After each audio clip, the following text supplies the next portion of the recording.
This is Tartan coming at you with another game of Geometry Dash. And we're here at Clubstep again, you know, because why wouldn't we be? And we're just going to try to, you know, get forward, get a little bit of practice in. Is my auto checkpoint on? Nope.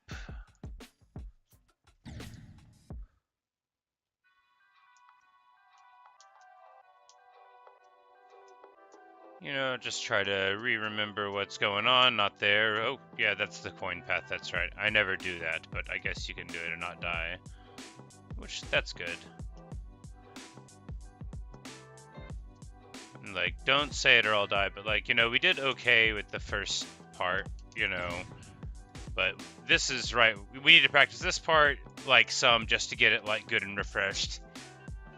Hey, Yan. Orange Froggy, I don't agree that the coin is easier, and here's why. There's a big window maybe where you can hit it, but like on that orb, there's also a lot of places where you'll miss it. Hello, Sinsolus. You are back. Hello, Orange Froggy. Yeah, and so nice to see all of you.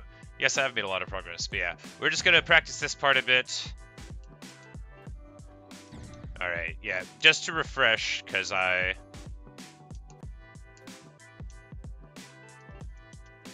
yeah, and then like so, and then I forget what. Yeah, you know, so you know, it's been a couple days. Hello, Green Machine. Welcome everyone to another day of suffering or wondrous perfection. You know, it's okay.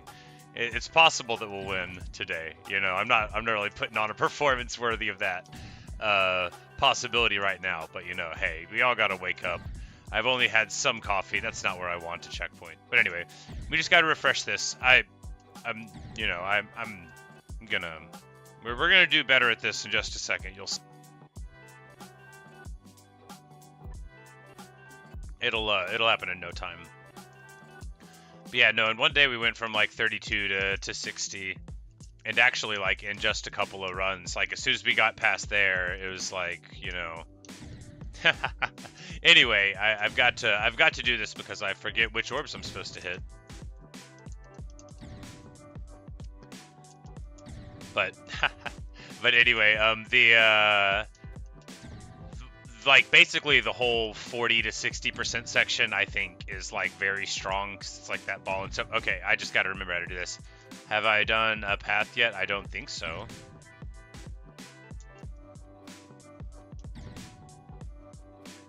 I did a gauntlet the other day, not all of it, just 3 of it. Unless that's the name of a level, in which case no, I have not done that. Okay, let's, because you drop here, right? Not there. You go straight in here, it drops. You don't input it all till you get through the portal a little bit, and then you let go too early there.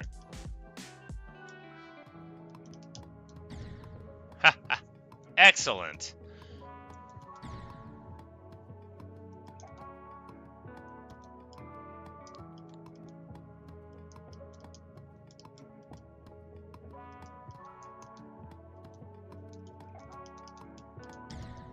Okay.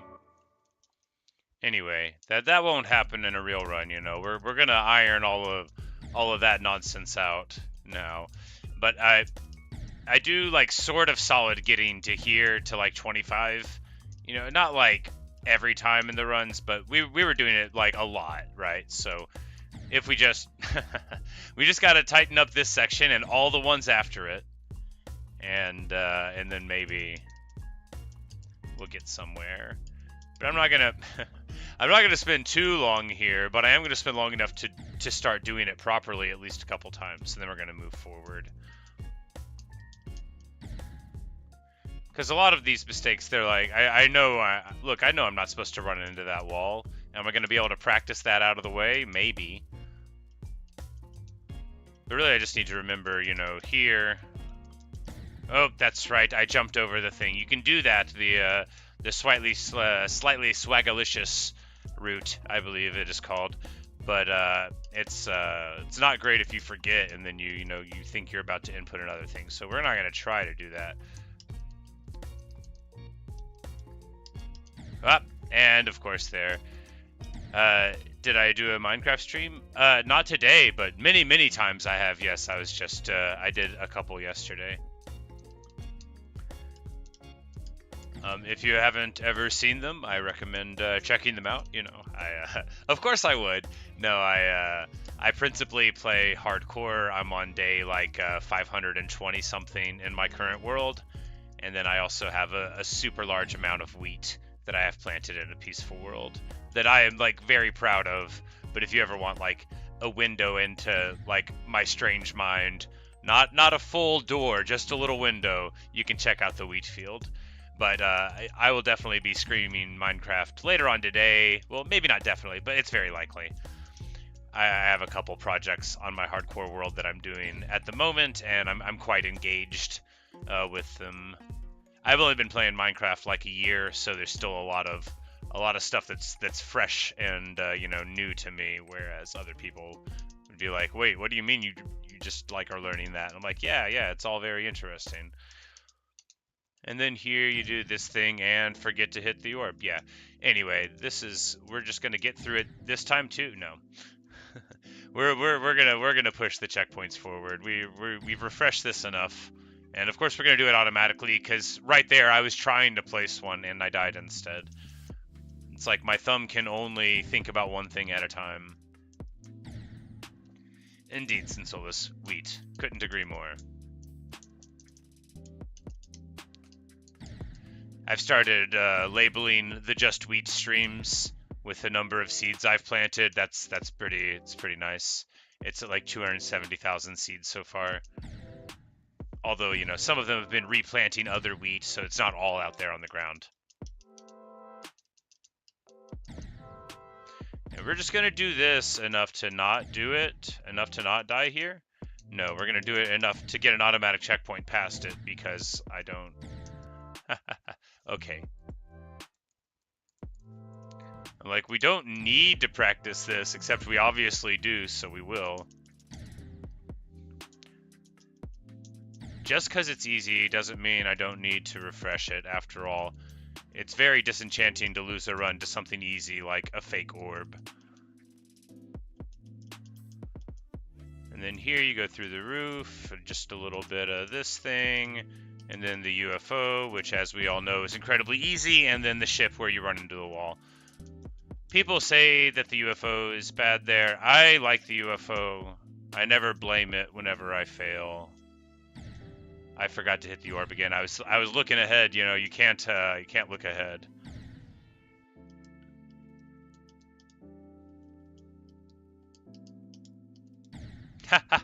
Okay, you can definitely jump too late there because I hit the orb, but that was much too late to tap it.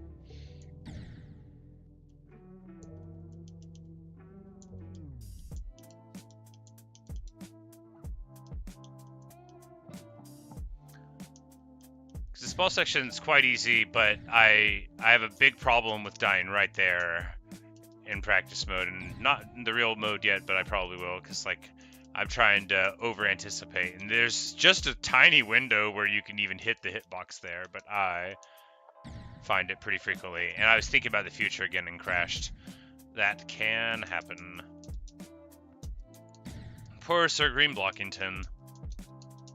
A constant victim to my inability to do more than one thing at a time. You'll note that I am not talking and chewing bubblegum. It would be impossible. I also can't walk and chew bubblegum, and I don't particularly like chewing bubblegum. But even if I wanted to, I couldn't do it right now. Whoops. Ah, I thought it was too low, so I input, and then I thought that I had made an error and we were already dead. But instead, I just reacted too poorly. That's the bad kind of whoopsing. You're supposed to do this. And then you just swoop in. Nope, that's the one way to hit at 58.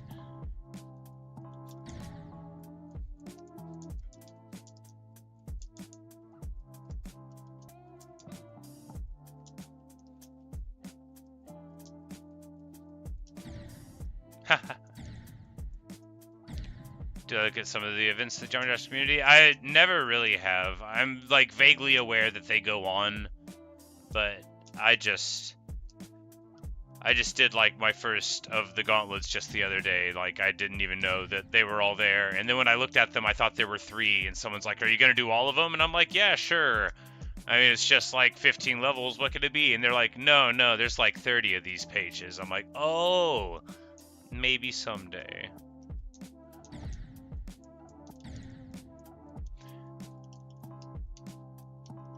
I thought we were going to clear that. Not that. That I knew that I messed it up. The UFO thing, I mean. Wow, we skipped over that. Super weird. Not ideal. Not terrible.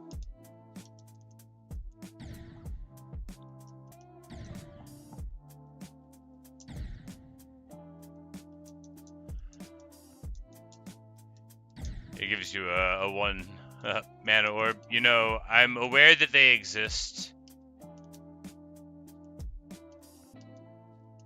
It's not any part of the game I've pursued. I believe they award them to me automatically, you know, for feats of heroism or daring.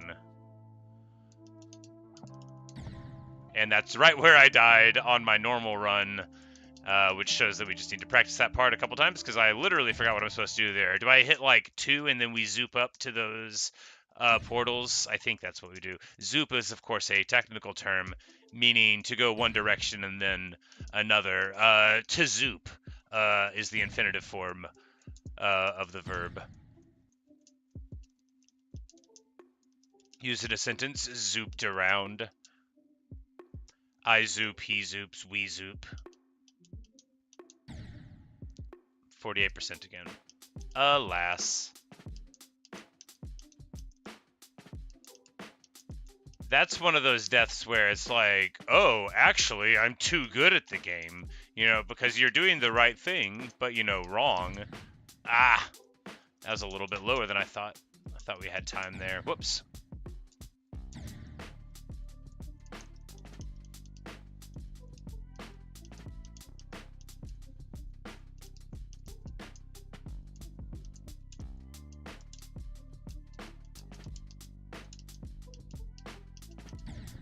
Huh.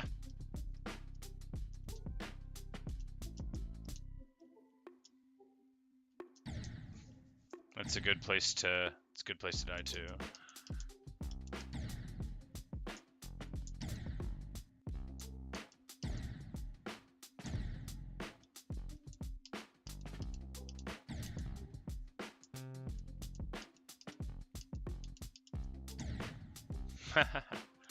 You know, this checkpoint's actually not great because it's slightly ahead of where I'd probably be going. No, it's you do 2 blue orbs and then zoop up.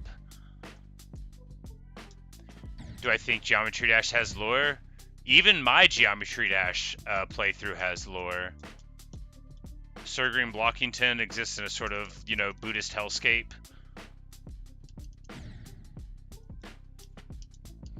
Where he is reincarnated time and time again, you know, in this uneasy symbiosis with me.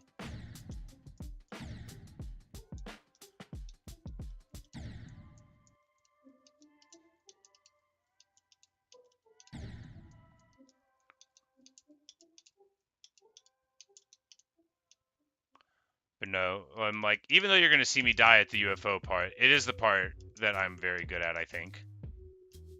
Ah, I panicked. I was like, I don't know what's happening. I should input.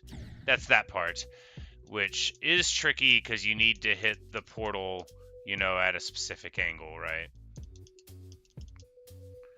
And we zoop around and fail to hit the orb.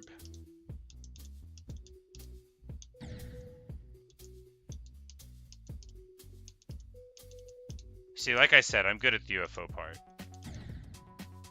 I can't jump, but I'm good at the UFO part.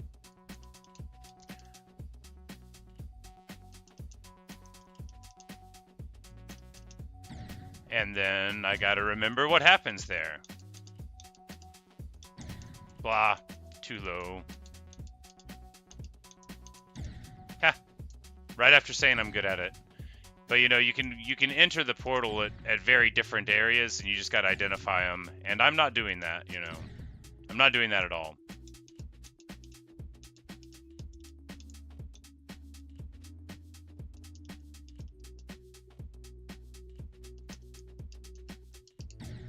Ha!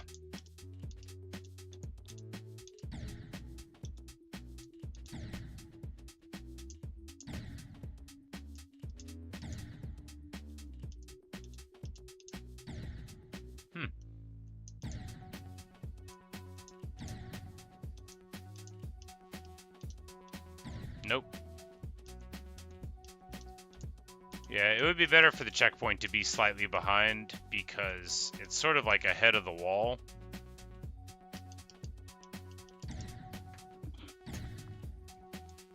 And it's probably like a little bit after I would normally inputting to go in, but hopefully it'll work out.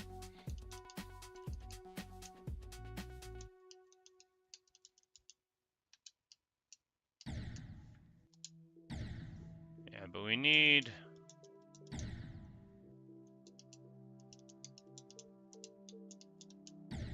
No, it's bad. We just need to practice this ship part and then forward.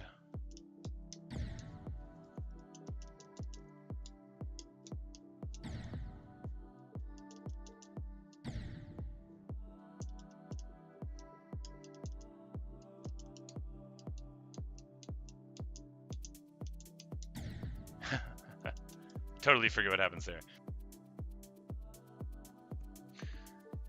But, yeah, because this, you know, if we just practice this part to the end a bunch, then, you know, put it all together. Did it again. Yeah, so here it's the upper teeth, then the lower teeth, and then above the pillar, right? That's here, right? Whoops.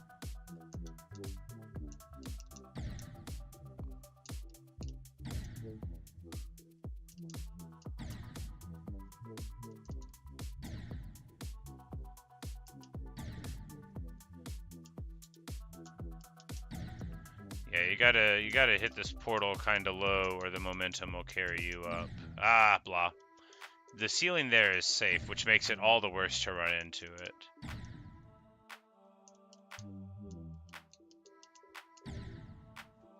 Well, not that ceiling, you know, the other ceiling. How many attempts in Clubstep in total? Oh, I'm not sure. Like 5,500, something like that. Less than 6, more than 5. Many of them right here.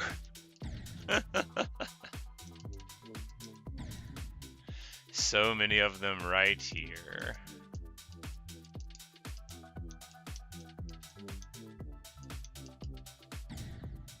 Yep, that's one way to do it wrong.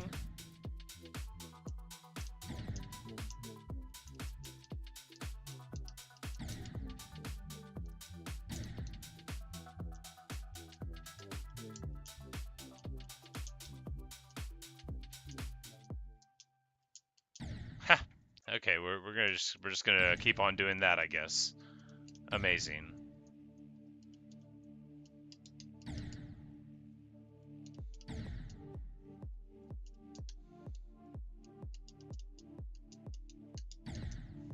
Whoops. Totally didn't mean to do that. Or that.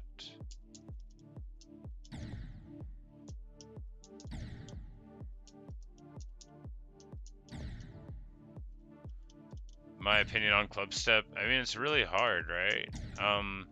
It's fine. I think the difficulty of the ship segments is not commensurate with the difficulty of the rest of the level, but I guess a level will often pick a certain aspect to focus on difficulty-wise.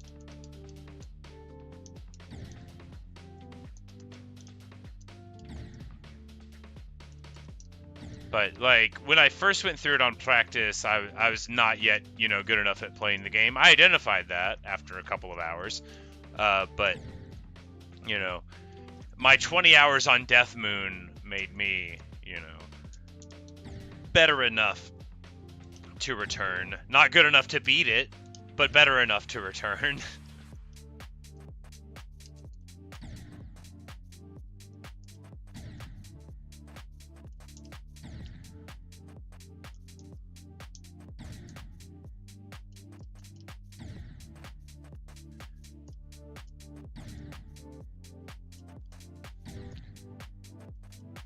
Like, this specific portal, like, I feel like it's really rough. Because you need to hit it at a specific angle and, like, momentum, and it happens sort of late, and then, I mean, like, all the fake-outs, you know, whatever. Just because I'm bad and don't remember them doesn't make them, you know, that bad, but...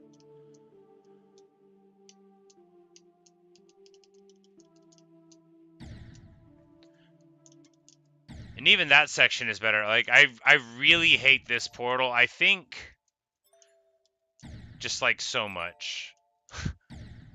The other section that happens with, like, the gold cubes and the fake and all that late, but, like... I just hate that portal, this portal specifically.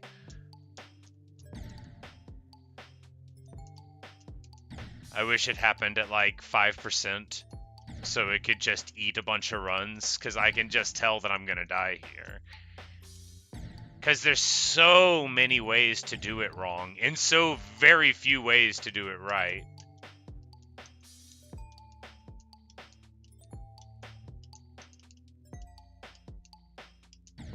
Blah.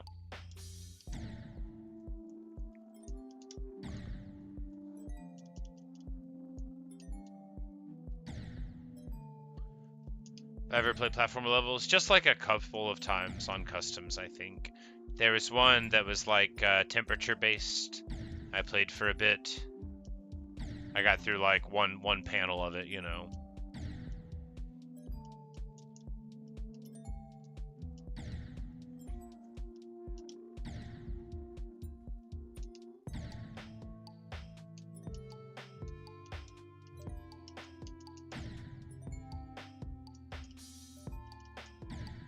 Terrible. Bad.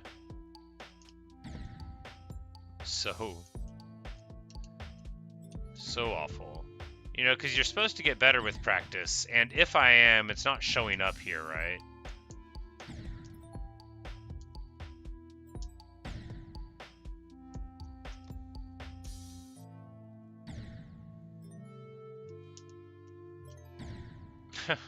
Oh, man.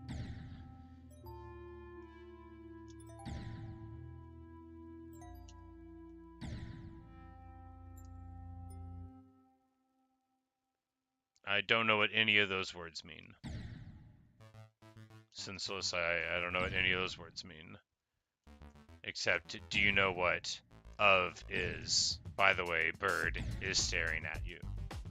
But none of the other words.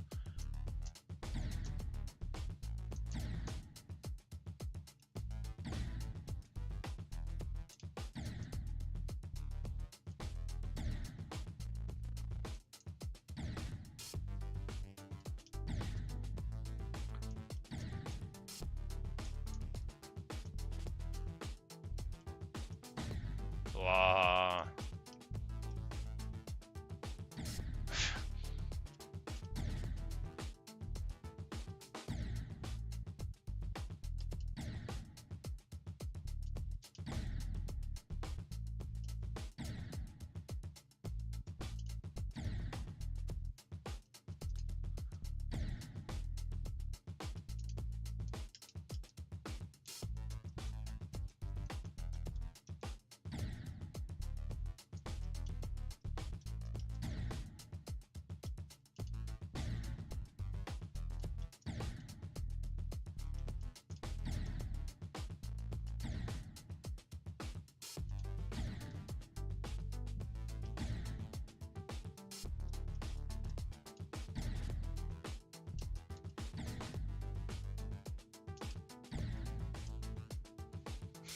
I'm getting no better at this. It's probably not true. I'm probably getting very slightly better.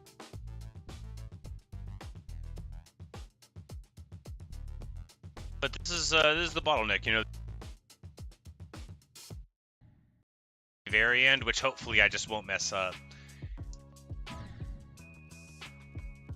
85-ish thing. But I think we'll actually... I think this is going to be where all the runs get lost, right? This is going to be the part I never get better at, and we just fluke because I get disgusted with the attempts to get better at it. Because again, you know, how long have we been here? A while, and I'm not any better at it than before. I'm just missing every single way that you can miss. My favorite game mode is the ball.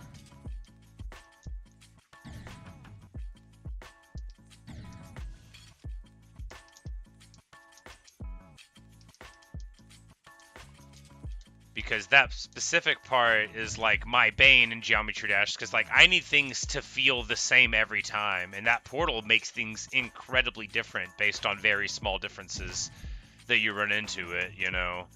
It's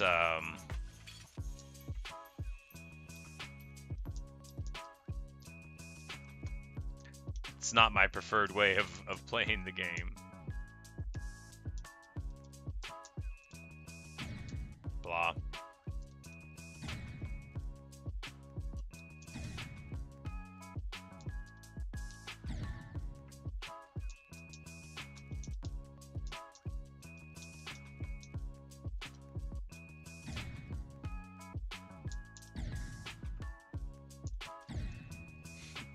Yeah, but the last fake spikes at like 95. Yeah, you know, that would be pretty funny.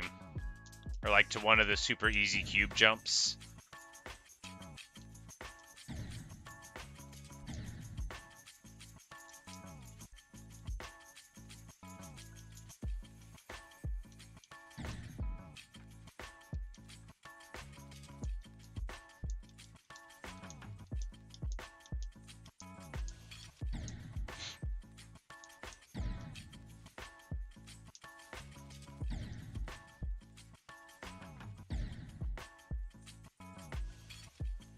Every single monster I see in Clubstep is called a Clubstep monster. Supplies every single that has some monster.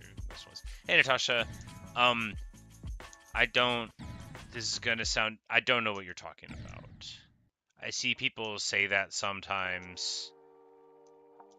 I thought it referred to like a specific, you know, like how in rock climbing you would describe something, you know, like, oh, that's a monster section, you know, like that's, you know, like relatively difficult to the rest of it. I don't think I know what you mean. Sinsolis, my favorite level of the main ones, probably Clutterfunk, maybe Dash. I hated Dash when I first played it because it was a lot of new stuff, but now I quite like it. I think it's a lovely little level. Easy enough for even a bad player to learn quickly.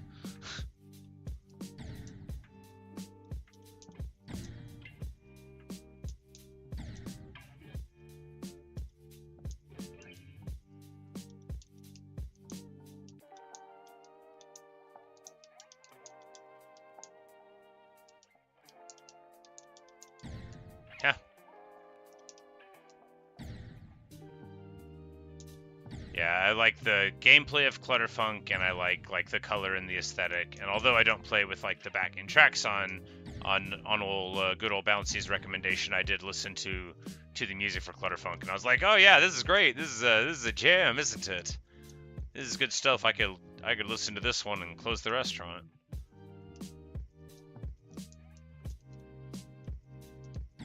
Ha.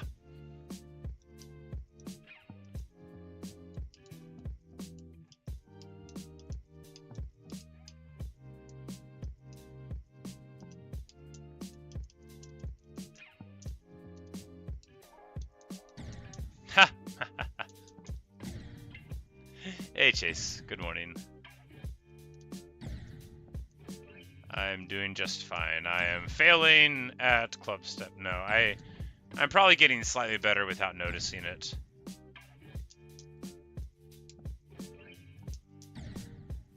After all, we wouldn't want to improve too fast. Do I see all the faces in Clubstep with the eyes and I go through the teeth? That's the Clubstep monster. I don't guess I do.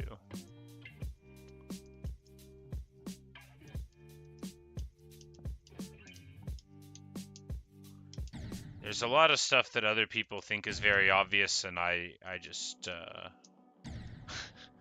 it's a whole thing. I'm very good with words, but a lot of times symbols just sort of like bleed together when they're not typographical symbols.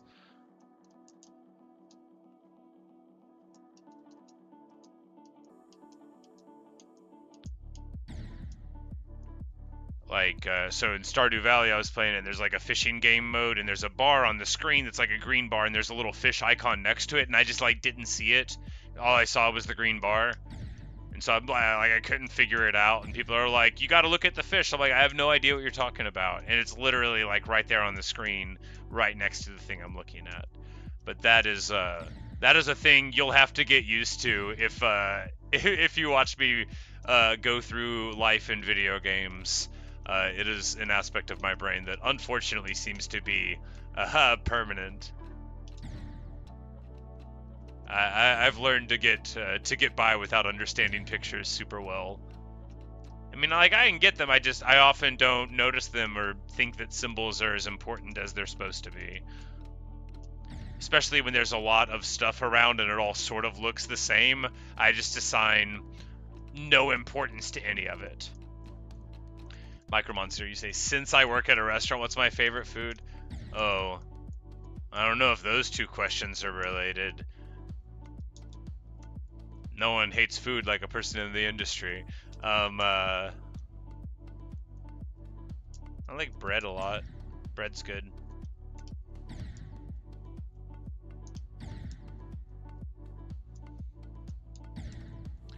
It's a good choice.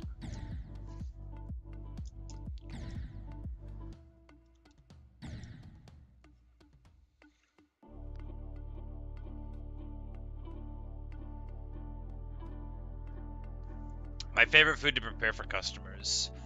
Fried chicken. Because I'm like super excellent at it, and I actually have like a deep love for fried chicken. And the fried chicken we make at the restaurant is actually quite wonderful, not least because I care about it and I try to do a very good job with each part of the chicken as we fry it. No, but yeah, no, cause I'm not a chef. I'm a line cook, right? So a lot of what we do is just, someone else has already prepped the burger, you take the burger out and you put it on the grill, type of thing. But, yeah, and like, I could grill a chicken any number of ways in the restaurant, but I like a delicious deep fried chicken, and that's my favorite thing to make. Because also, so even for something like fried chicken, there's a lot of finesse. And people, like, if you're cooking a steak in a steakhouse, you can either do it right or not. But functionally, they should always look like the same. And you can't really be like, hey, I know who cooked that. I can look at the chicken of every single person who works in the restaurant. You can give me a chicken and I can tell you one of a few people who made an individual piece, because if there's something wrong with it, I know whose bad habits are showing up there, and and people can tell my chicken based on looking at it too, and I know they can, and it's super good. My favorite thing to make is like a big fried onion. It would be called a bloomin' onion if I work at Outback Steakhouse, which I do not. Don't ask where I work, but it's not there. So you get the big onion blossom and you fry it, and that's another thing that I like making, because if you're like really good at making an onion, and I've fried like several thousand onions now, right? I wasn't always good at it, but I am now. Like, you can anybody who looks at like a great onion can be like, wow, they're really good at that. And most of the food in the restaurant that I work at isn't like that. It's more like, did you do it right or did you do it wrong? But there's not a lot of room for showing off.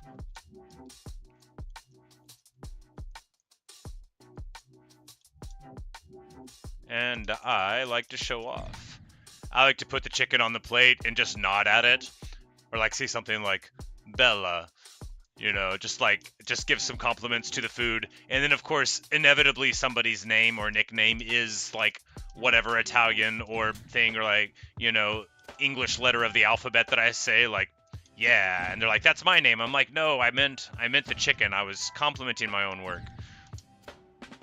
But yeah, that's my favorite thing we make there.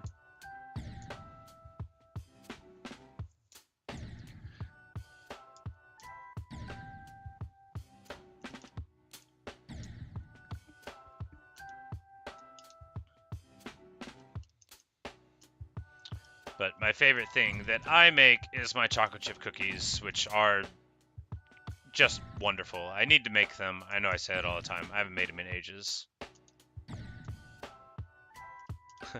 You say if my favorite food is bread that makes sense why in Minecraft you go wheat. Well, you know, interestingly, I almost never make bread out of the wheat. I almost always just put it into hay bales and throw it in a chest.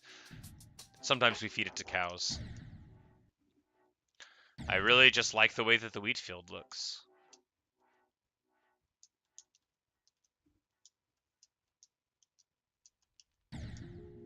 Alright, we need to just push this forward a bit.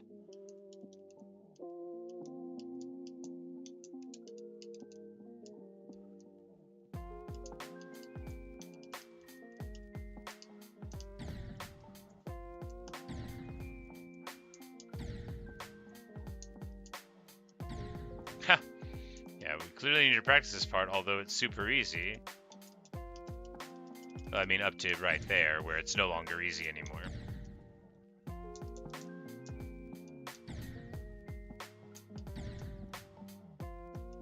Watch as I do this part wrong right after saying that it's easy to do right. No more iconic duo in the world than me disrespecting a Geometry Dash level segment and then failing to do it.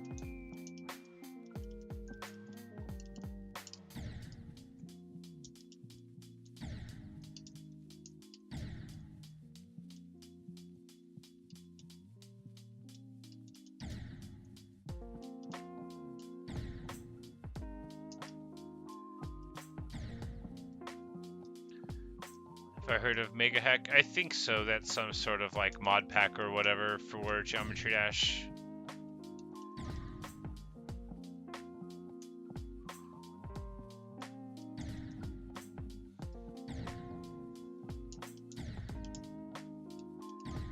Blah.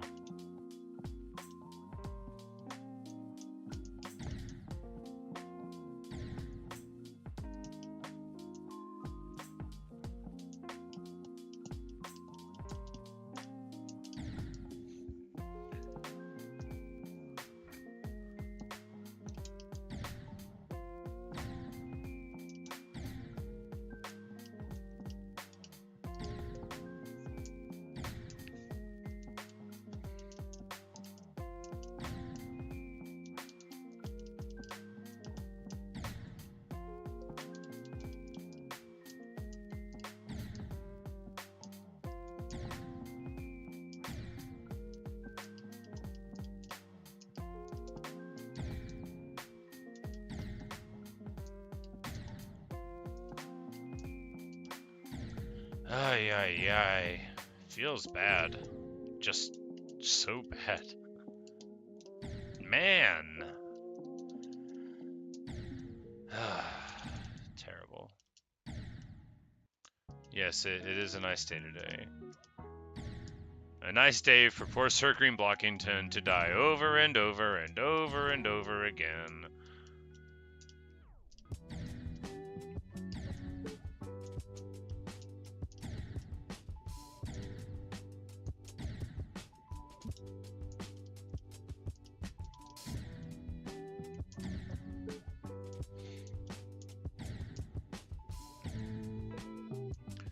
But no, bread's just like a super great food because it's deeply symbolic, right?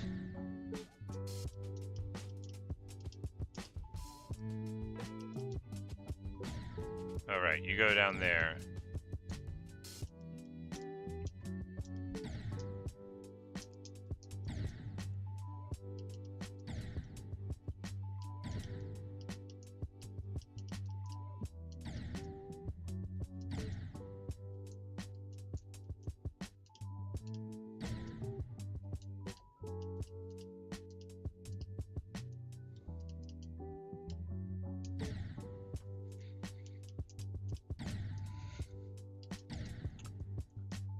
Bread symbolizes civilization, right? Because the ability to make bread, and like in the symbolic sense, is like the ordering of society away from wandering to having fields that were tended.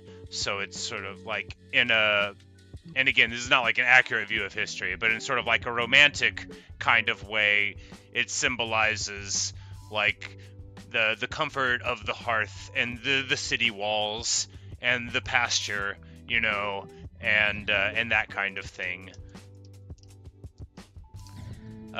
It's worth noting that, you know, the Greeks have basically a goddess of the harvest, and her Demeter, and her symbol is the sheaf of grain. You know, like bread is the core of like the communal project in the European metaphor. Of course, in like a place that's more rice based, you would have rice as like the central symbolic sort of thing that says this is what it means to be like a people that lives on a place type of thing.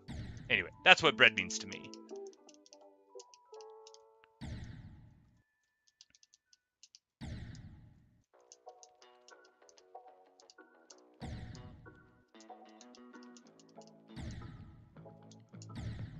Let go right before we reach the portal. Whoops. Yes, I agree. It will make it easier. Not that I'm doing it right. Because if you're holding when you enter the portal, right, you save, like, all the trajectory, it seems like. I'm so bad. So very, very bad. But I'm cheerful about it. It doesn't matter that I'm bad.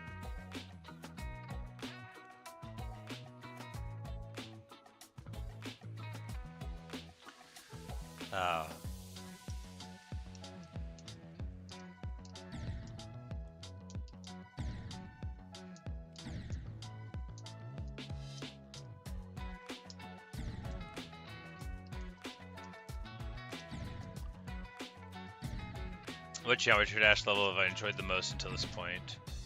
Oh, tricky to say. Whatever that level is with the fox that I can never remember the name of, that was like a custom one that I played really early on, I think. Because that was the first one that showed me, like, visually what, like, modern, sort of, like, cozy, for lack of a better word, Geometry Dash aesthetics could look like.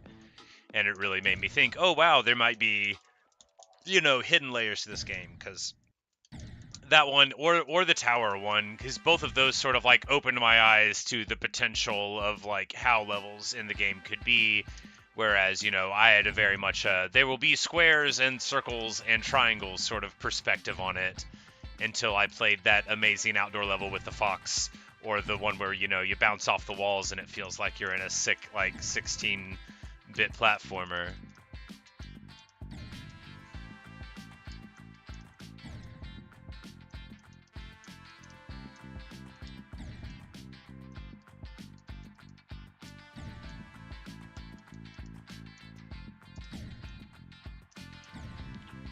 You say you really want to learn how to create levels, but it's just so hard to find a style that fits you. I'm brainstorming this level just because it would be very funny. Because I was thinking about when I was playing Red Dead, you know, like a great train robbery thing, but then there could be a boss fight where it's Dutch Vanderlin's head. He's got, you know, like his mustache, and he's yelling at you, and that's the stuff. And it'll be like, I have a plan. I had a god dang plan, you know, and that'll be like what he shoots at you in laser beams. I think that would be hilarious. I think people would like that. You could have a little hat, you know, and while I'll never do it, you're free to make that level if you want. I don't need credit. I'll just see it and be like, oh yeah, that's my idea coming to life. Have I beat Red Dead? Yeah, I did beat Red Dead 2. I only played it one time. I played it on stream, actually, so it was a great experience.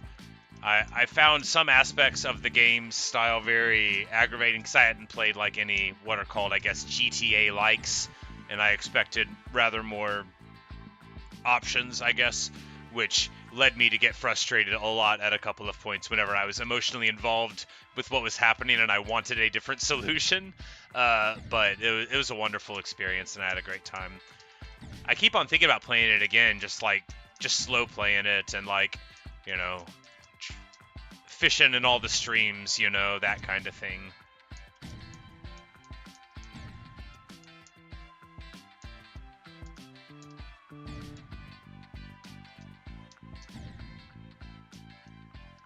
Yeah, the main game was wonderful, and then the epilogue was super well done as well.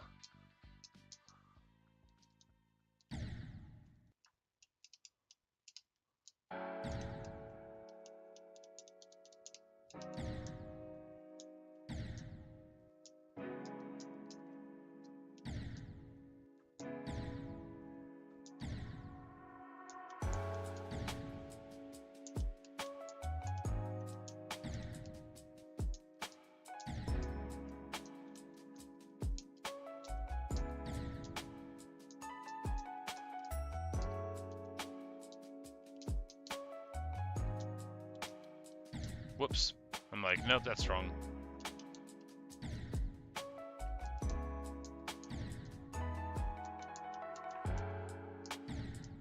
Like, man, we're really gonna fail here a lot, huh? I mean, there's no reason to not keep on practicing it. We'll get moderately better at it, maybe. I say as I crash into the wall, and then the top, and then the bottom of the map. Dumb ways to die.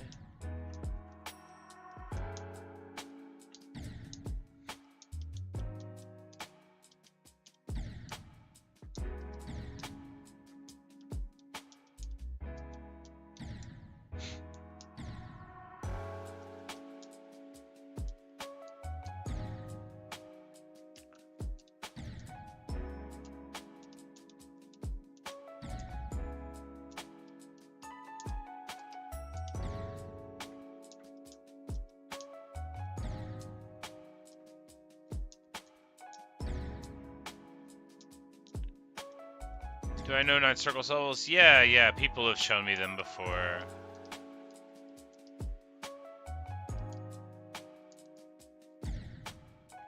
That's the general, like, aesthetic and all of that. I've played, you know, the first couple % of Sakupin circles. You know, you can do the first jump and then one jump after that if you're me. But yeah, no, people have sent me 9 circles stuff before.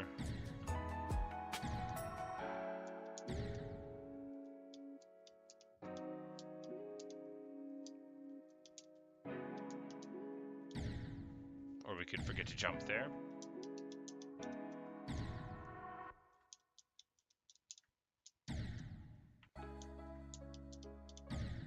Terrible.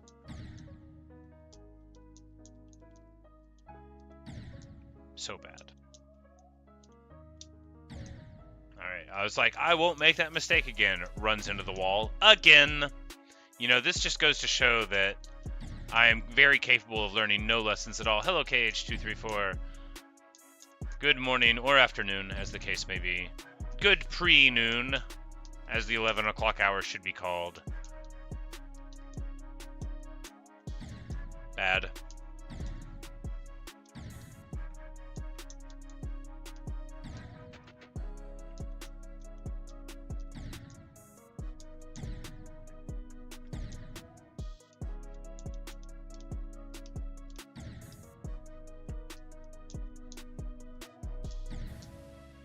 Alas.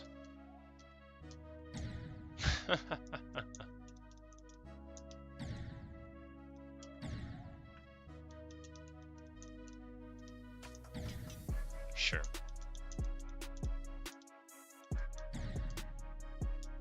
Will I try to get the coins? I mean, no, I won't.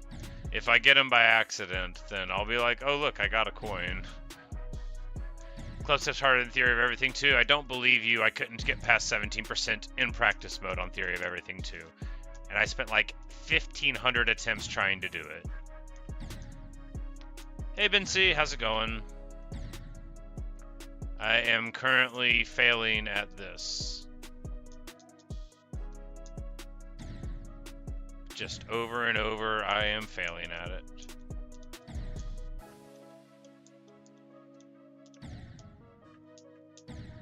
First coin is easier than normal. You know, people keep saying that, and I don't want to contradict them, but I don't think it's true. I think it's just like 1 or 2 less inputs than the normal route, but I don't think it's easier. I think it's much tighter in tolerance for timings than the normal route is. Say it's going good. You got McDonald's. How nice. Yeah, I don't really go out for foods anymore. I choose to spend my money on fine coffee and delicious snacks.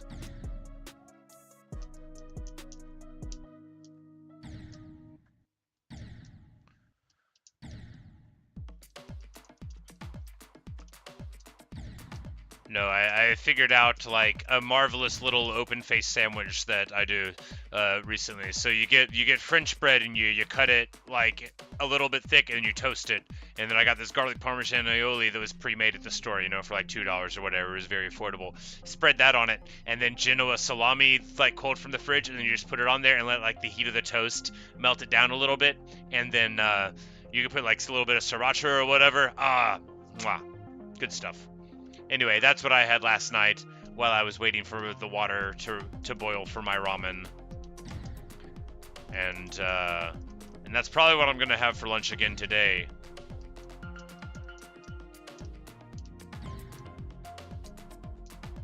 Other people need variety, but I don't. I don't have to tell y'all that. You've seen you've seen the way I spend my time. I don't need variety, I say. Attempt number 719.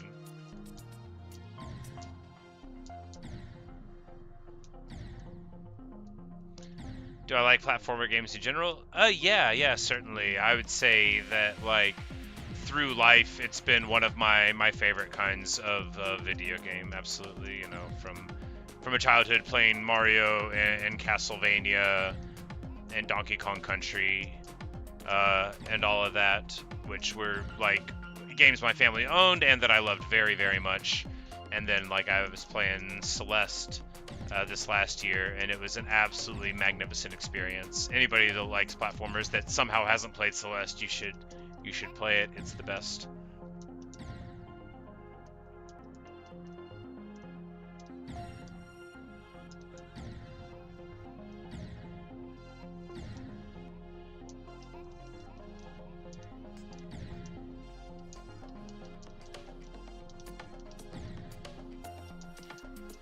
Alright, I'm misjudging.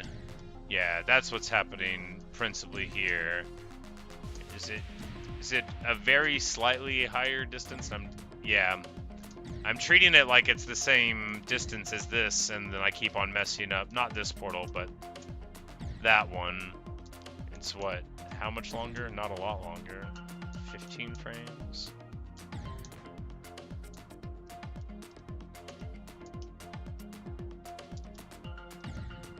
What?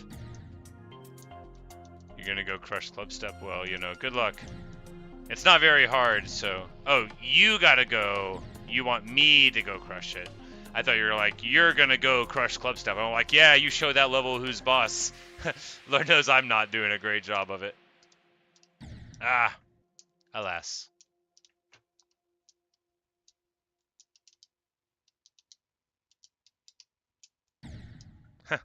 And then we drop like a stone.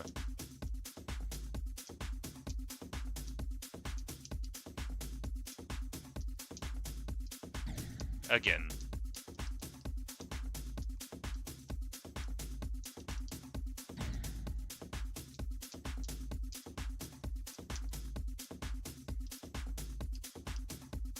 Well, we got a lot better at that section, but not at what comes after it.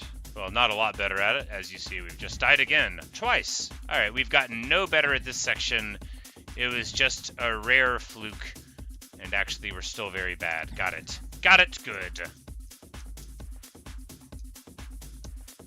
You can deceive yourself into thinking that you've gotten better at the game, and then you just do a thing like that, and suddenly, it throws it all into sharp relief.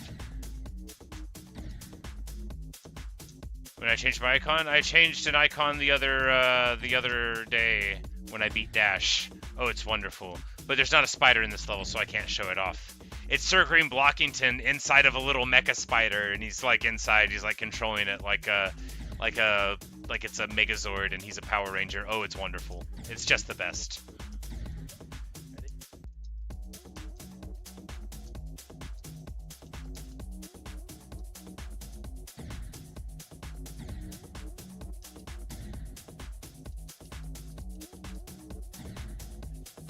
Test subject, you say 6% already. I got this. Well, hopefully, you know, we've still got some ironing out of the sections to do.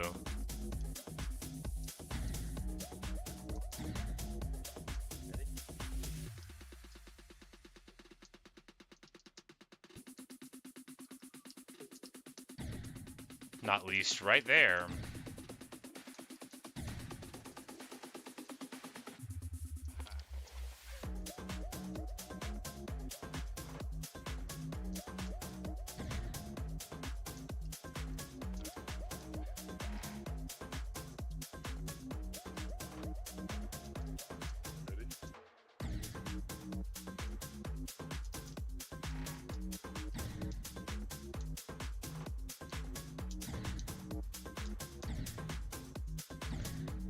So you say release from graph portal, blah blah blah blah blah. Yeah, I try to. I'm just so bad that I do it wrong. Every time I crash, I just want you guys to know that in my heart, I didn't want that. I wanted to do it right. I'm just bad. And often, like, I know that I have to do it. It's just like often whenever I'm thinking about it, I just won't do anything at all. I'm like, all right, now don't hit the button. And then I don't hit the button, you know, afterward, when it would be appropriate to hit the button.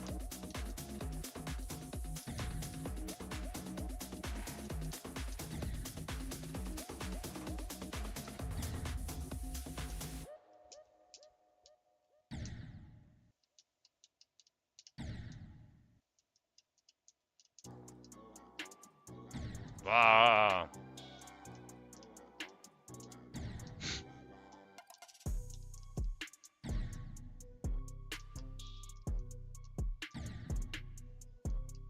As soon as I think about it, it doesn't work anymore, right? You know, you have to like imagine that you're doing the concept and then not think about it. Because man, can I ever not do it if I'm trying to do it?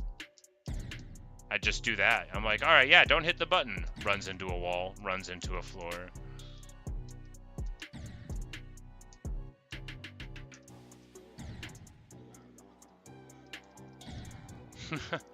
Yeah, now that I've started thinking about it, we've totally regressed like 600 attempts of skill level. It's all gone. The first time you said it, whenever I did it, it was fine. And then as soon as I started trying to do it, now I can't do it anymore. Useless brain. Oh, it can quote Dostoevsky at people. It can tell you what happened in 1832. But, you know, what good is it really? This human brain of mine, if it can't even beat Clubstep, the one thing I've asked it to do today.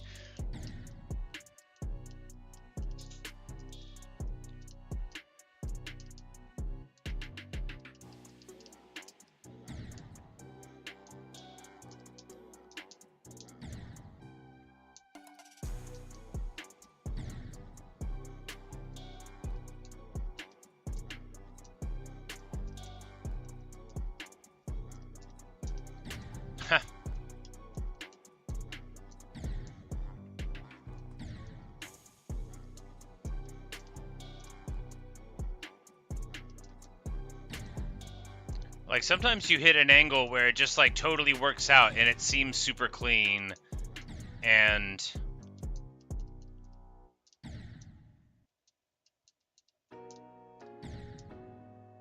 then you do that.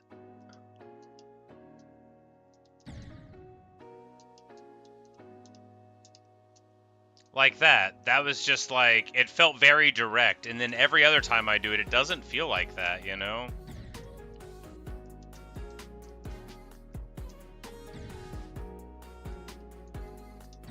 But, like, yeah, you know, that's what I'm trying to do every time. Every time I crash, just know that that's in my heart. That's what I thought I was going to do. I thought we were just going to keep on going right through it. And it was going to be beautiful. And everyone was going to stand up and clap. That's what I thought was going to happen. Just like right there, in my heart, I was going to jump.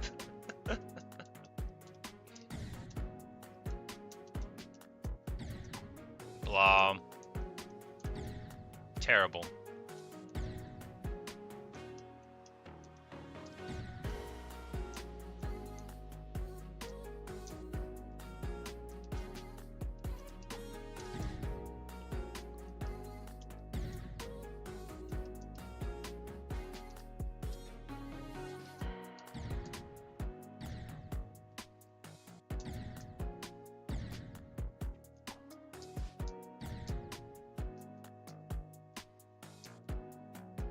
Blah.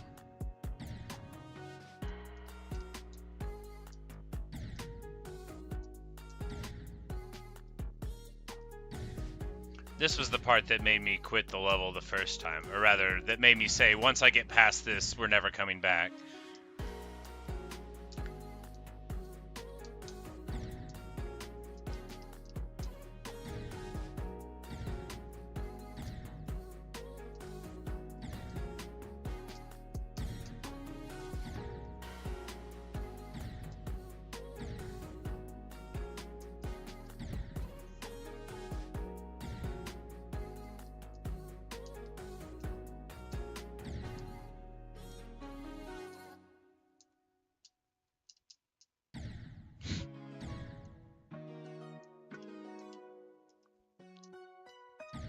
Find every single way to die in these pillars.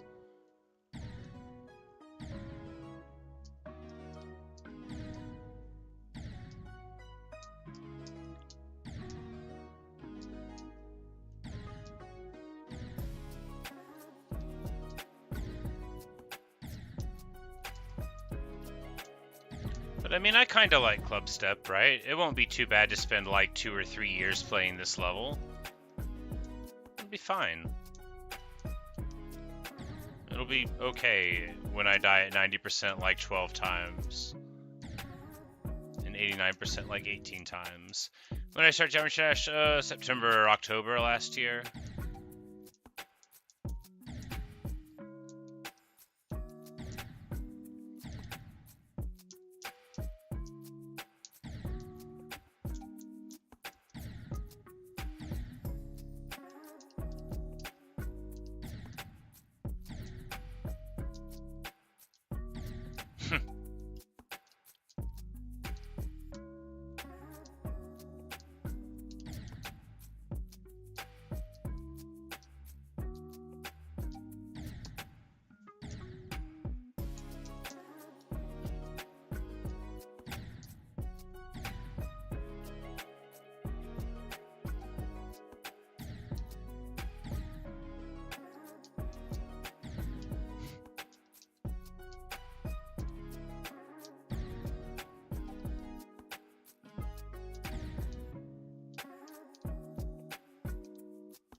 Pathetic.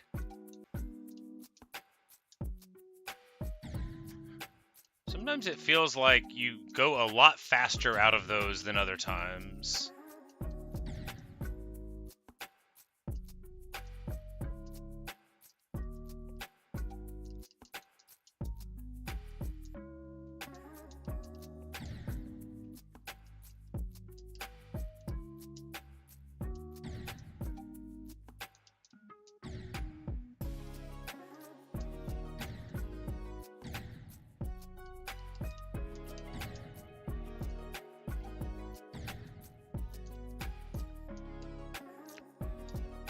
Choosing what you do in the gym. Well, you gotta do legs, man. Gotta do legs. You gotta do the one that nobody wants to do. It'll always be easy to get up and work on your arms. When you wake up on a Wednesday and choose to do leg day when it could be anything, that's when you'll really ascend, right?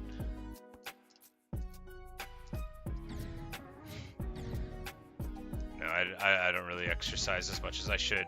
I do, you know, like work on my feet, and I'm technically, you know, moving stuff around all the time. But I need to find a place to go swimming that's like indoors, and then I can go at like 5 or 6 a.m. That would be ideal. Because I like swimming a lot, and since I have, you know, like nerve issues and stuff in my hands, I worry about weightlifting. Like I don't like I in my mind I'm just like one little wrist wobble away from not having hands that work anymore. I don't know if that's true, but in my mind it is. Hey, French fries. Bye, French fries. From like 10 to 17 you play water polo. Oh, that's so cool. Yeah, I love swimming. My family growing up would always vacation at the lake, we called it, Gross Ferry Lake in Arkansas. And although I am afraid of very many things, I've like never been afraid of water essentially at all. You know, like I'm not gonna go like out in a flood or a riptide, but I'm not afraid of water. I'm not afraid of drowning. You know, like I'll just, and I'm afraid of a lot of stuff. But I would regularly just like jump in the lake and go swim, you know, half a mile or a mile or whatever, and come back in, eat some peanut butter sandwiches, wait 30 minutes because otherwise you'll literally be eaten by the Loch Ness monster, and then go back out and swim some more. Love swimming. Whenever I was in Boy Scouts, I got like all of the merit badges that were swimming or life-saving related, like all the stuff that you could do that involved being in the water or making sure that people that fell into the water could get out of the water safely. I got all those.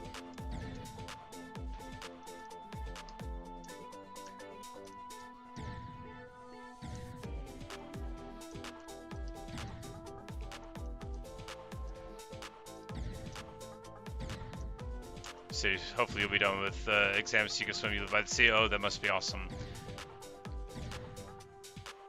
Yeah, there are local outdoor bodies of water you can swim in, but they're like, you know, they're not great.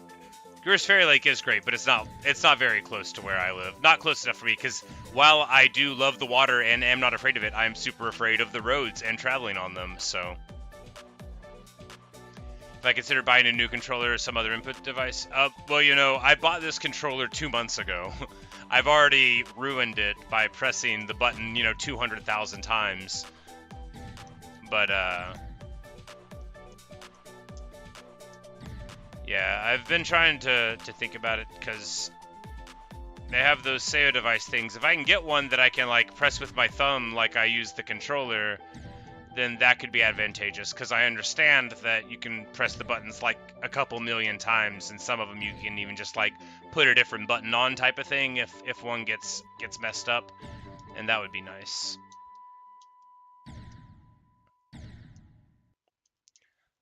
But it's like in the indistinct pile of maybe I'll buy it. So the thing about me is I'm like really bad at buying things.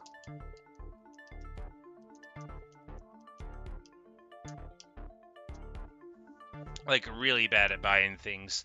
I have in the table in the other room a microphone that I bought, you know, like a one to use for the internet and stuff. And it arrived more than a month ago, and it's still in there in the box. Because even when I buy stuff,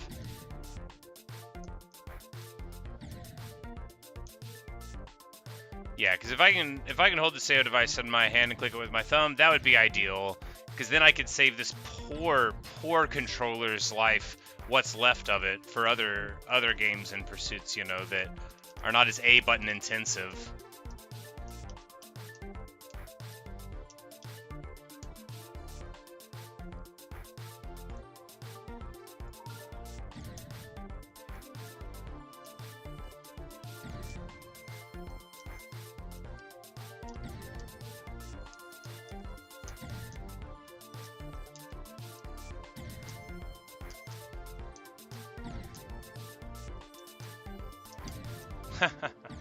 Oh, man.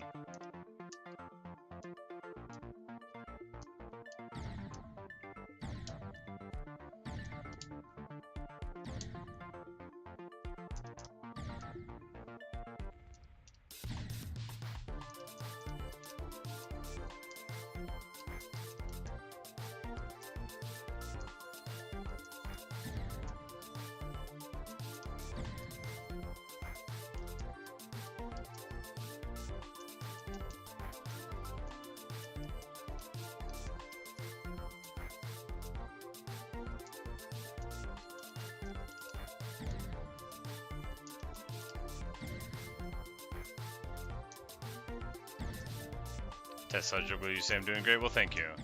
You know, we did a couple of those 85-ishes to the end the other day, so I knew we could conceptually do it. I just, you know, I got a fresh. I want to start from 0-2, guys. I want to get some attempts into, but I think, you know, we need to practice a little bit more of this and then go back And do just a couple other sections to freshen up a little bit, and then absolutely, you know, if not beat the level, maybe we can get a nice PB out of it, but, you know, maybe we can get to 80% and then fail there a lot. But I don't want to get to here just to fail it, so maybe we'll...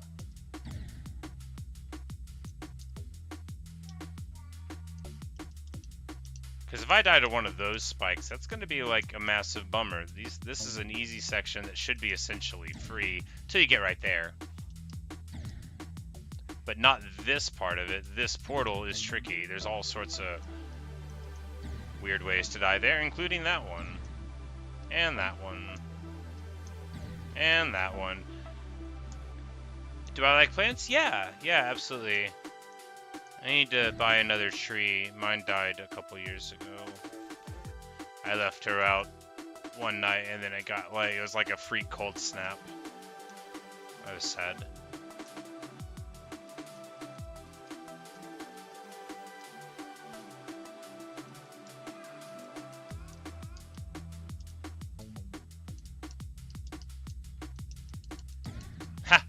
Well, that would have been 65, but, you know, 65 to 92 is still okay. And, importantly, shows almost a proof of concept of the ability to get from our personal best to the end of the level. Like trees and stuff? Yeah. I didn't take botany in college. I took, like, microbiome and zoology instead in that bracket of the biology path for the minor thing or whatever. But yeah, no, I don't have like an academic interest in them, I would say, but I do think they are very excellent, and you know, like I should have for a mustache like this. You know, I have an affinity for the Lorax. I speak for the trees and all of that. In general, if you're like, do you think that trees are good? I'll be like, yeah, I'm for them.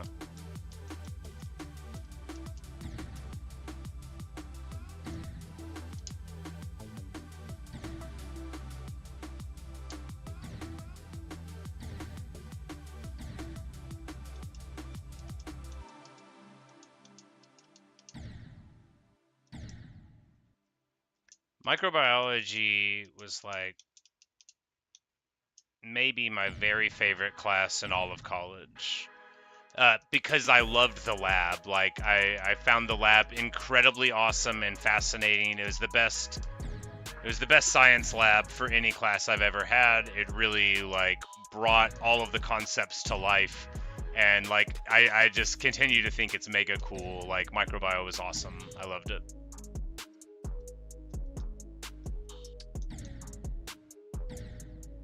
Like just starting the semester with a random sample and then like a sample that the teacher gave us, and then like ending the semester with being able to say definitively, I know what this bacteria is.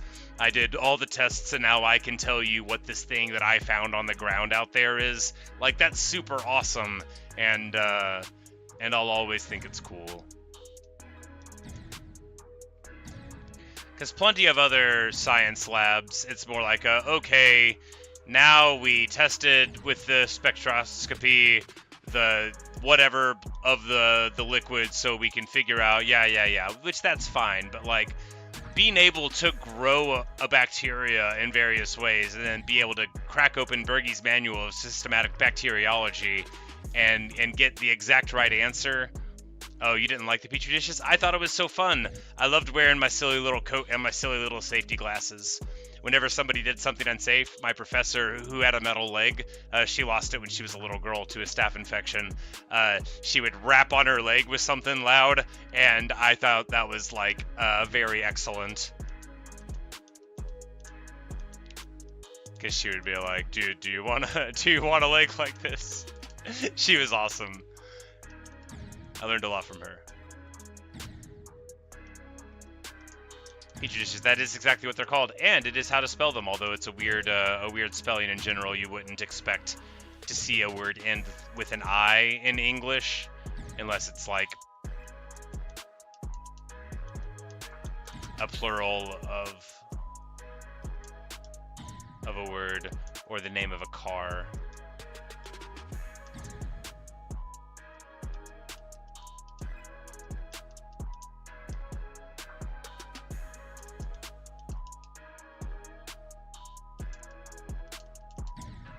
Ha.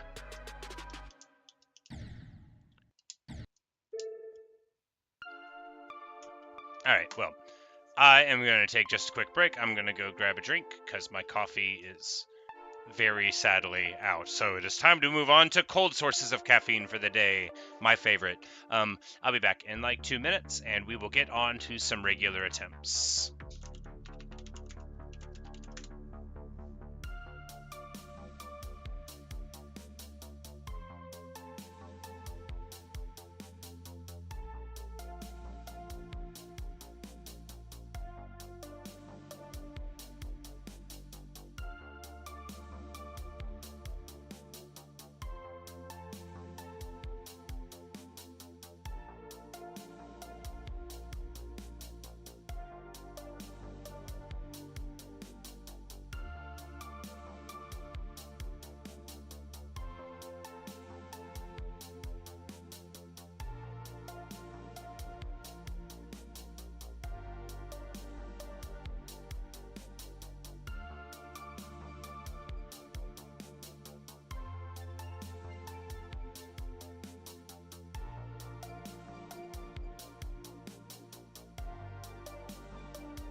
All right. Liquid uranium? No, it is frozen bombsicle. It is, you know, I'm not paid to advertise energy drinks. I'm just a fan. You know, please drink energy drinks very, very responsibly. Don't be influenced by me. Don't don't chase your morning coffee with a morning energy drink. I did have breakfast. I had yogurt. Anyway, that's not important. Nobody's here to judge me. We're only here to see me fail at Clubstep. So let's get to it.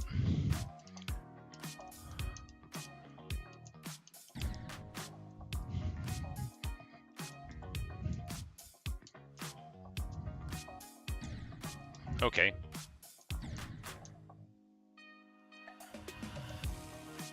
Say luckily you don't like sodas much. I love Mountain Dew. I don't know what it's supposed to taste like, but I sure like it. But it's basically the only one I drink. Fortunately, where I work, we don't have it. It's like a Coca-Cola product place, so I don't drink any soft drinks there. Otherwise, I would have way too much of it.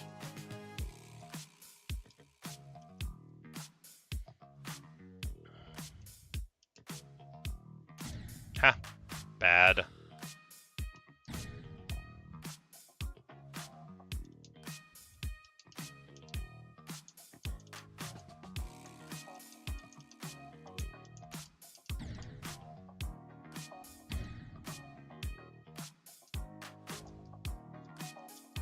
You say it was Mountain Dew was like the coolest thing ever to you when you were a kid. It's less common, so it's like a cool American drink. Ah, I see. Yeah, me and my friends, we were big fans of it.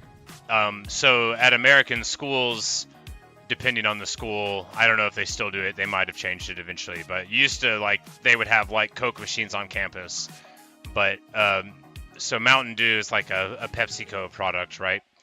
So and they often make them sign, the schools sign exclusive contracts, with one beverage company to service the students, which sounds very America and is very America.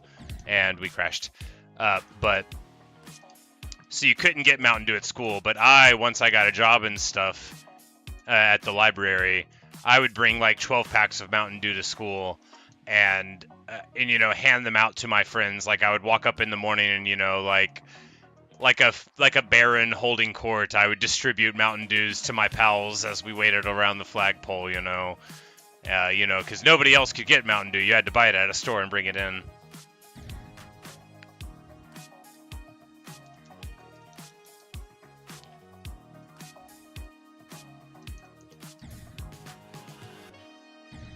Did I think I'd ever get 60% of this level?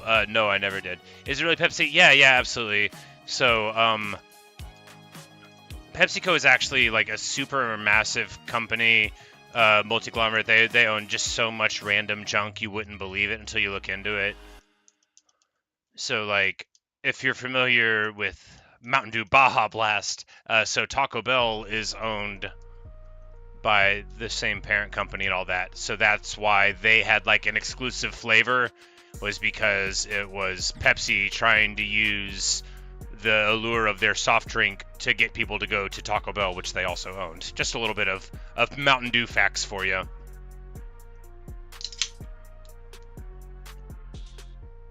I guess we should change the title of the scream to indicate that practice first is over, and now it's just best equals 60. But no, Spittermuth, I did not think I'd ever get 60 on this level. I thought I would never come back here. I had hoped to have quit the game before I ever came back to Clubstep. No, it's fine. It's fine. I could still quit all over again if I wanted.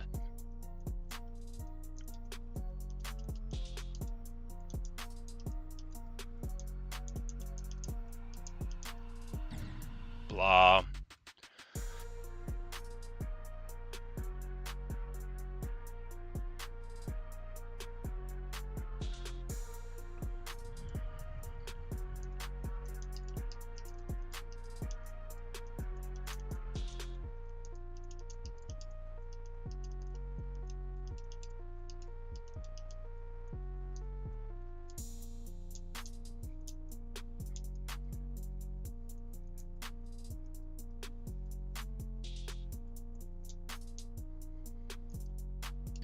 Ha!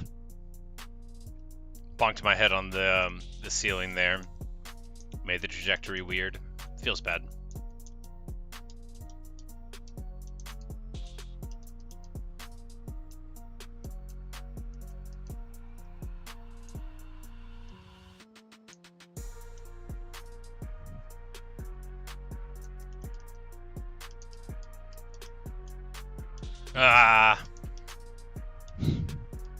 Let's just do that totally wrong and then make a weird sound about it. That'll be useful.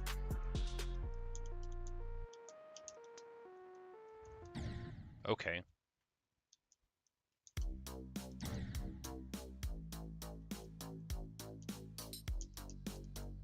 Oh, we missed the last one.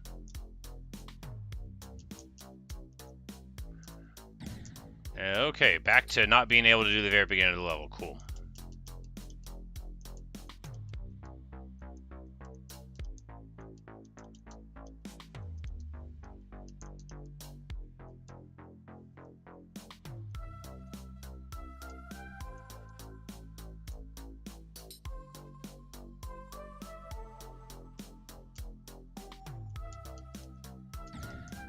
Right.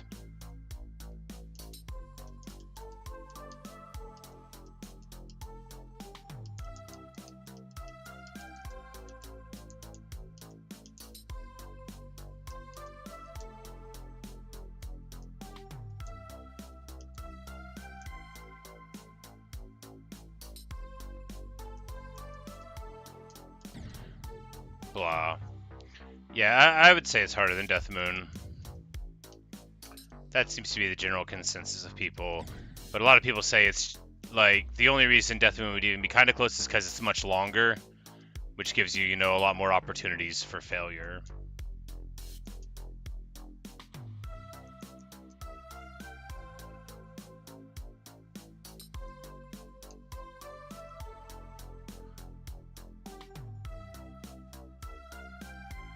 But a lot of Death Moon's difficulty is tied up in stuff that I don't actually think is that hard once you get it.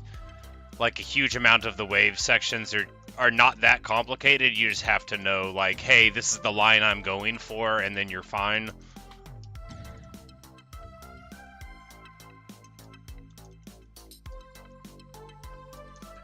And like the entry duel that took me, you know, 600 attempts to learn. Once you know it, you know, like, it's not hard. And then the last 10% is entirely free, of course. Well, you could die there, theoretically.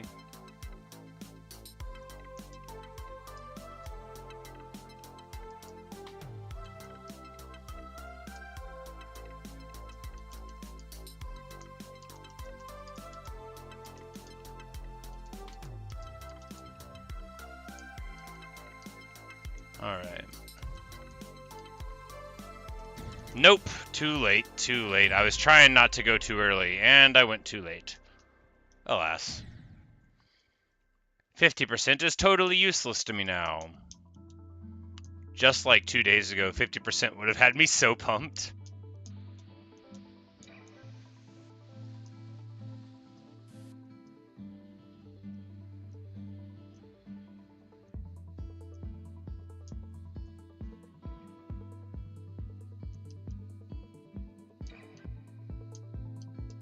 Ah, right into the wall.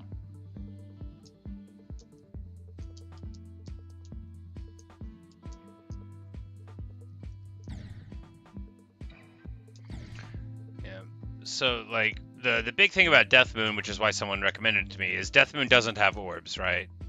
It's got one orb you have to click in the entire thing. That purple orb in, like, you know, the mid dark section, like 60% or whatever, right around in there. And that's the only orb you click on in the entire level. And this one has a bunch of orbs, some of which have delicate timings, and many of which are fake. So, you know, any player that struggles with those things, like me, or fake outs in general, you know, Death Moon doesn't have so many of those issues. There's a lot of stuff in Clubstep you're supposed to ignore, or you die. And basically everything in Death Moon that you're supposed to ignore is something that looks like it'll kill you, giving it a feeling of security. Ah, I hit the roof again. Anytime we hit the roof there, it's just like automatic death because I can never correct in time. I'm already doing the inputs as if we didn't have that problem.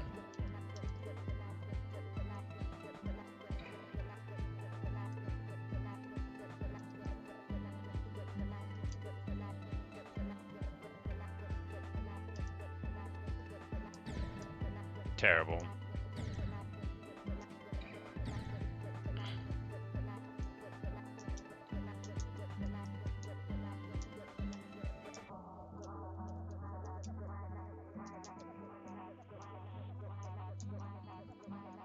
Yeah, because even a lot of the parts of the wave on Death Moon, they seem a little difficult, but then they have like a safe floor or ceiling, which makes them incredibly forgiving, just like super, super forgiving. Ah, man, dying there again. Amazing.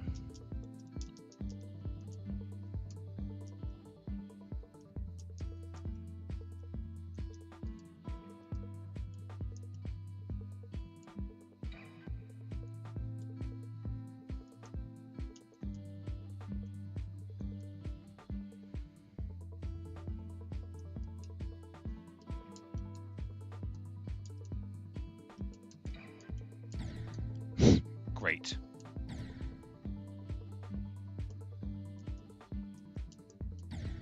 Amazing.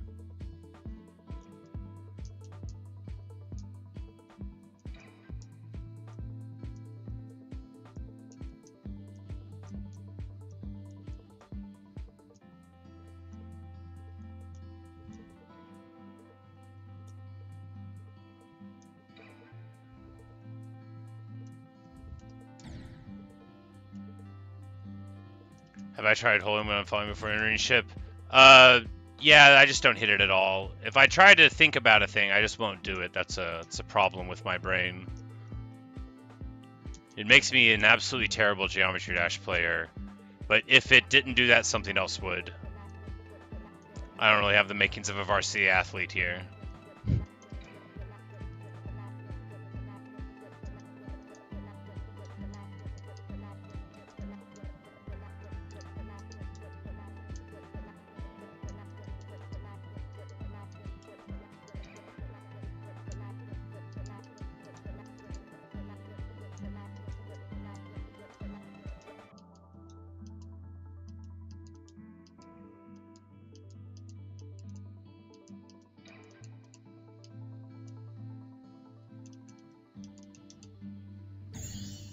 What? How did I even fall there? Whatever. New best is a new best. I do not understand how I fell there.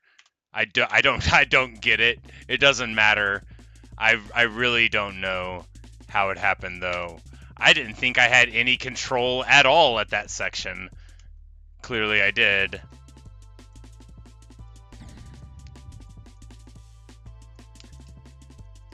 Yeah, so 1% improvement indeed. Amazing. Hey, it's something.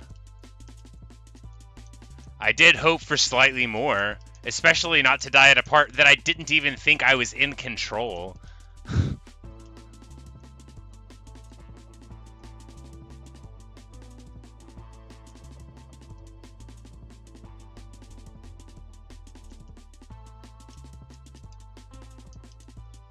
Blah.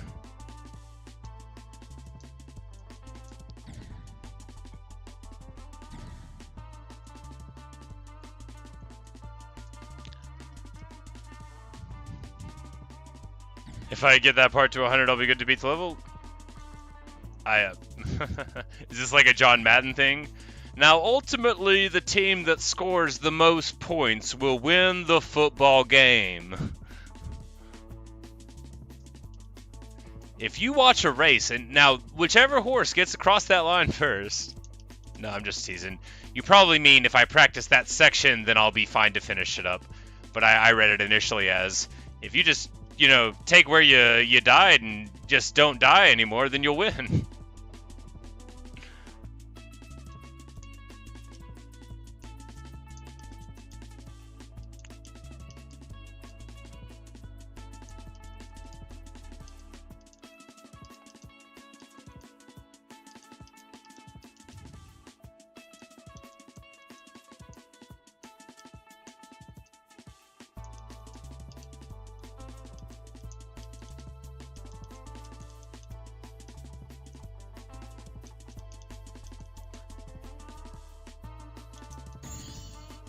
Great. Well, you know, I can just forget to hit that orb for a nice, clean 63%. We're going to list it independently. Yes, go new best. Amazing. Flawless. I mean, deeply flawed. But great. No. We're gonna now look forward to several thousand attempts of dying at the exact same easy parts.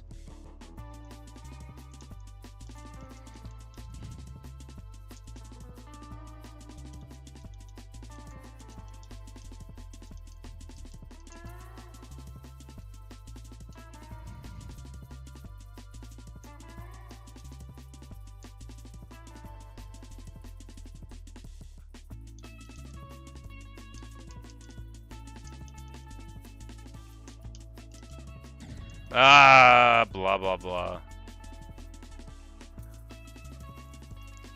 And you're just like, oh, if I had this, I could have this. Yeah, Natasha, there's a similar meme in Magic the Gathering. Where, like, you'll beat somebody and they'll be like, oh, I actually had this and this and this and this. I'm like, yeah, but you got 0 hit points. You never had me. You never had your car.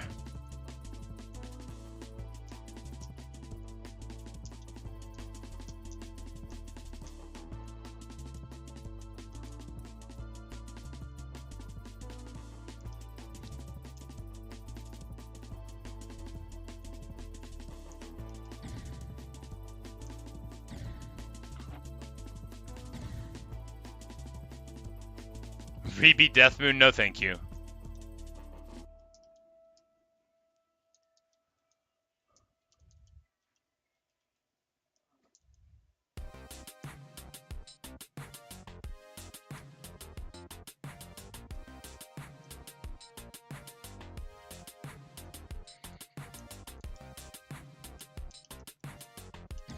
Ha.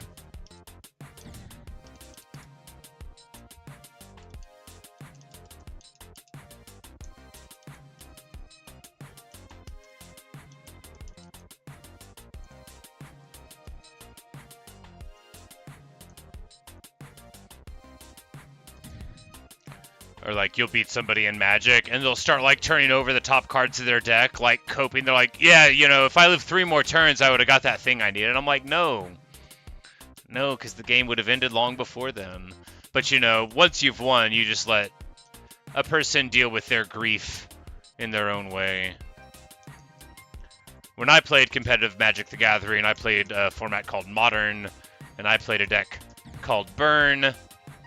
That was, I had a couple of decks eventually, but Burn was like what I started the game with. And Burn was wonderful. You cast lightning bolts at people's faces. So there's 20 hit points in Magic the Gathering, and Burn's philosophy is 7 times 3 equals 21. And a lot of people would be very frustrated with the fact that 7 times 3 equals 21. And they'd be like, but if I had this or this or this, I'm like, yeah, but unfortunately for you, 7 times 3 is 21. Well, it was a relatively budget deck to get into the format of Modern at the time. It was several $100s, but it was one of the cheapest Modern, that's the name of the format, decks at the time, and that was why. That was still like pretty solid. And I had friends that were playing it, and this was right after I had quit drinking, so I was both looking for something to spend my time on and to spend some of my newfound money on, So that's what drew me to it. And then I played a couple other decks that did involve red, but were red in different ways. There's a red-green deck called Ponza, and it used land destruction and like put out massive threats, which were uncommon in the format I was playing. Most of the time, it was small threats with, backup type of thing. Blah. Oh, that's evolved emoji. I see. Yeah. People hated playing Ponza. It was like a ramp land destruction deck, and like neither of those things were common at all to see, so people's game plans could be totally messed up by it. It was built around this card called Blood Moon, which reads, the best sentence in all of Magic the Gathering, non-basic lands are mountains. And it was a real weepy time for others whenever you pull a Blood Moon out on turn 2, I can tell you that. But no one was ever as proud of me as I was. And then I also had a red-green Eldrazi deck, which used some ramp aspects and stuff to pump out really, really huge Eldrazi threats, and that was a lot of fun too.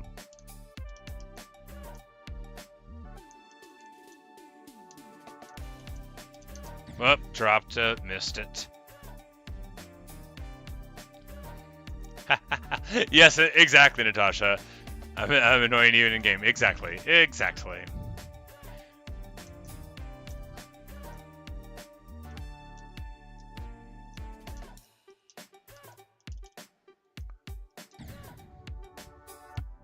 Well, because there's an archetype. It's called Tron, and it's based on getting 3 lands together. And when you get all 3 of them online, you get 7 mana out of the 3 lands instead of normal is 1 mana per land. But if those lands are mountains, then your buddy who runs a Tron deck is just sitting on a couple of mountains, and they can't cast their stuff.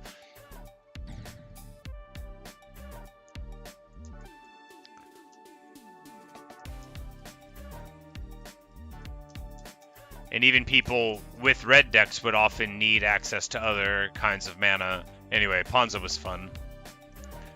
So they would sit down and they wouldn't know which one they were going to get. You know, it could be the Ponzo land destruction nonsense, or it could be Burn, which they have dramatically different, you know, strategies that you have to deal with them. And, you know, you pick one deck to do the event with, but they still, like, the first game, like, you know, my friend would sit down and just not know what experience he was in for. Yes, Natasha, Magic the Gathering players do hate when someone messes with their lands, because it forces them to reevaluate things, right? In Magic, people have a plan, and they try to execute that plan, typically. You know, that's the idea. And most of the time, the other player's plan involves, you know, just killing you, not, like, messing with your stuff very much. But there are Magic archetypes that force your opponent to discard cards, or, you know, to change the rules of the game, you know, and a lot of people find them frustrating. I find them magnificently interesting, because, you know, I didn't build Ponza because I read about it on the internet. I built Ponza because someone came to the store and played me with a Ponza deck, and I fell in love. I clapped my hands. I was so pleased with it. I was like, you, after this is done, have got to tell me everything about this deck.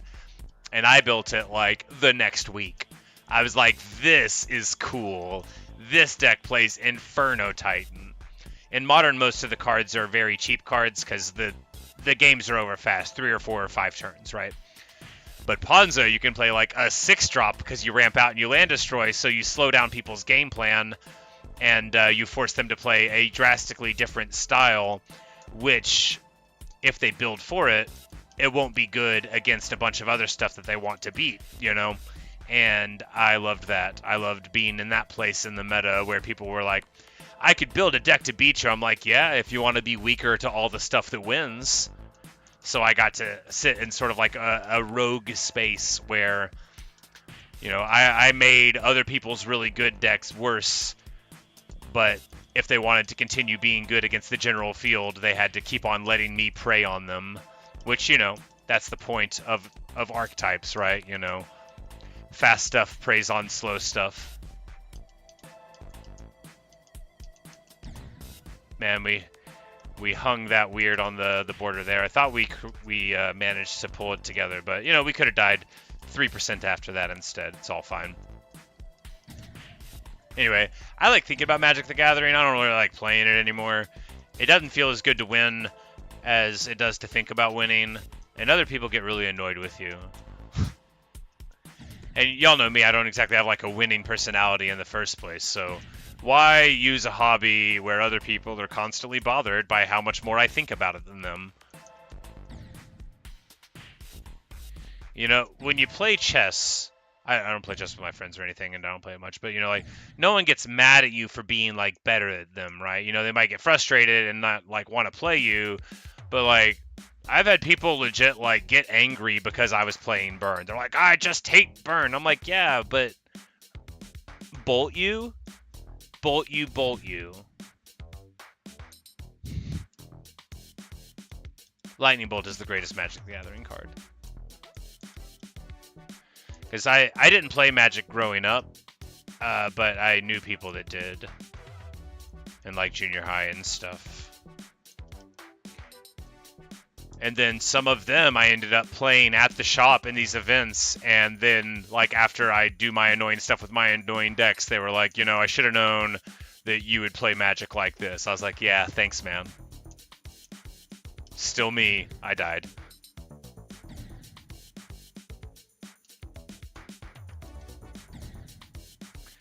Well, yeah, people get mad playing chess, but, like, do you get mad at your opponent? You know, like, oh, I didn't see that you had pinned the knight, you know? Do you get mad at your opponent? Like, oh, I didn't see that you baited me into that trade that now is a force mate in 4. You know, you don't get mad. You get mad at yourself for not seeing it. You know, have you ever been scholars mated by a child? I have. You know, you don't get mad at the kid. You're just like, how did I let a child do a scholar's mate on me? This is obnoxious.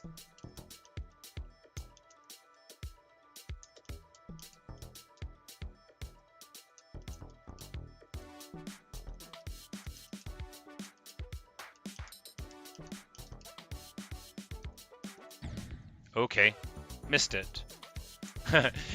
He hated it better than me. Ah, well, I see. We all have different experiences.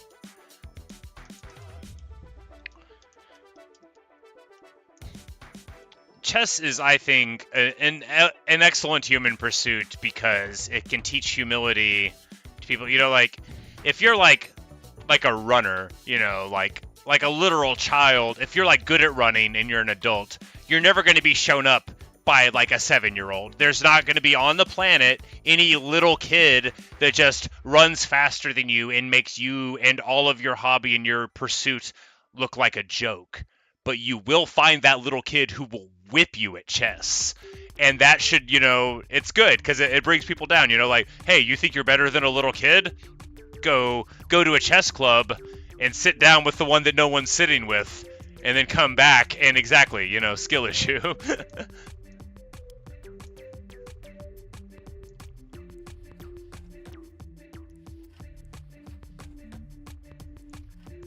Because I regularly beat adults as a child, but I wasn't good at chess, and I'm still not good at chess. I don't play chess anymore. I don't know what my ELO would be. I don't know, 80, 85. I know that's incredibly low. I'm only joking. I do not think my ELO would be that low. I bet it would be like a 600 or something. I think I'd be around in there. I can play a good game of chess, but I'm also very stupid. So I bet I wouldn't do so hot. Maybe 700, maybe.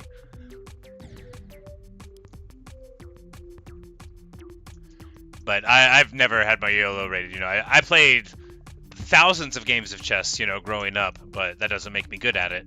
I spent most of my chess time looking at books of chessboards and thinking about what the right moves are, which is not really, you know, it's not really a game of chess skill.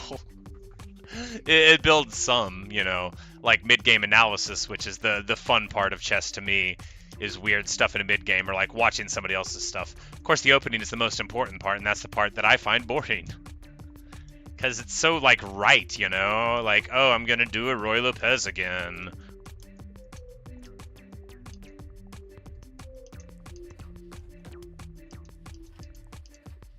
Ah, that was tough.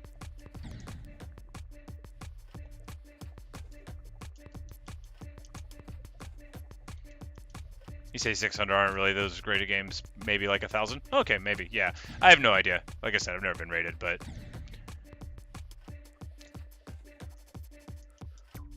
I did, you know, like there was a time when I could play several different chess openings, you know. I'm not current on any of them, but I could brush up, you know, like I know what a King's Gambit refused looks like, you know. I used to play an Alapin opening to annoy my father, who thought Alapin was a really bad opening, which of course it was once upon a time famous for being a bad and strange opening. Sort of like the Bong Cloud of the 90s, because I've heard of that one, and it's incredibly funny. My father was telling me about that. He's like, there's a new chess opening called the Bong Cloud. I'm like, Dad, you trying to tell me something now that you've retired? And he's like, no, it's what it's really called.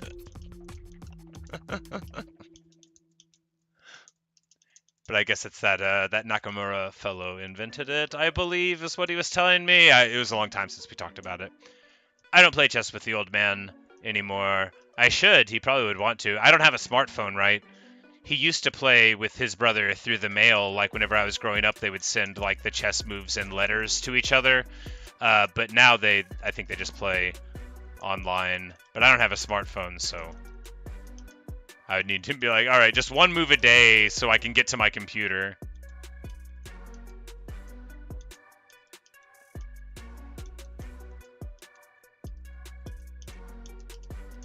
Blah, right into the wall. Yeah, that Magnuson Nakamura game. Yeah. I did watch that one. That must have been. Yeah, I was like, I remember watching it. I'm like, I don't remember so many of the details. It was some time ago. But you saying that, I'm like, that's right. It was a fun little thing. You know, like anyone who's read some chess books in their time, you know, I enjoy something weird and zany and fun happening. I don't really follow chess that heavily, but I maintain an interest, you know, like abstractly in it. My dad's always, you know, talking about whatever's going on or showing me the games that he's in the middle of and that kind of thing whenever I see him.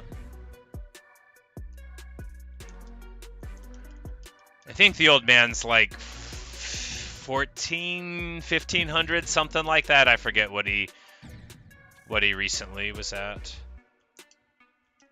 Did I see Magnus smashing the table? No, I don't guess I did. If I saw like even like a headline or a video like that, I probably wouldn't click on it. It's not like really my jam. Anything that seems like very clickbaity, just in general, I just don't go. If someone looks like they want my attention, I'm not trying to give it to them, you know. It's like I don't want to encourage bad behavior. So if I ever see a video that's like famous person humiliates themselves, I'm like, meh. Unless it's like, you know, Will Smith slapping Chris Rock, you know. I don't always love going to work to gossip about current events, but sometimes, only sometimes, it's a lot of fun. Not that that's a current event. It happened years ago, but people don't forget. I love Will Smith. My parents love Will Smith too. It's like my mother's favorite actor. You know, grew up watching Fresh Prince and all that. Will Smith's Big Willie Style is the name of his first rap album that I had. I don't think it was his very first one. I liked it because my parents let me listen to it, and normally they never let me listen to any other rap that I liked.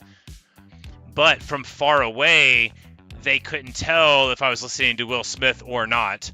So it played a lot of cover. You know, you could put it in like the disc changer, and if you heard, you know, Mom coming down the hall, you could click away, you know, from Bone Thugs and Harmony. Hey Liam, how's it going?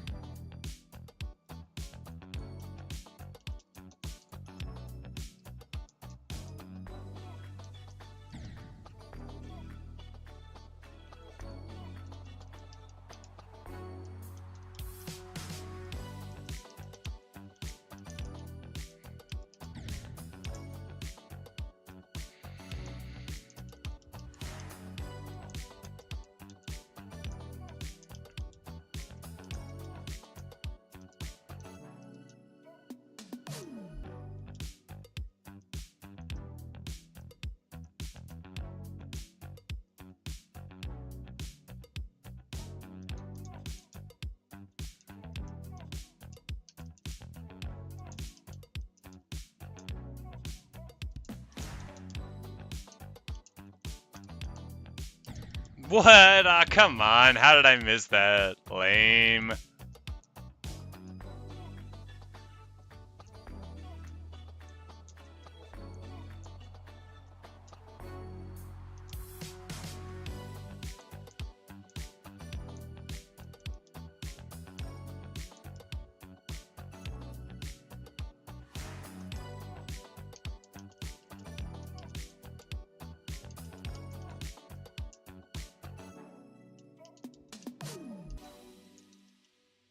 Whoops.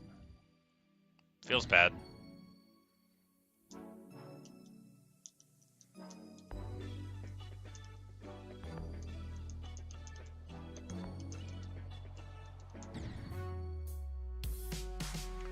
Would I ever do a level request stream JCS? I don't know. Probably not again.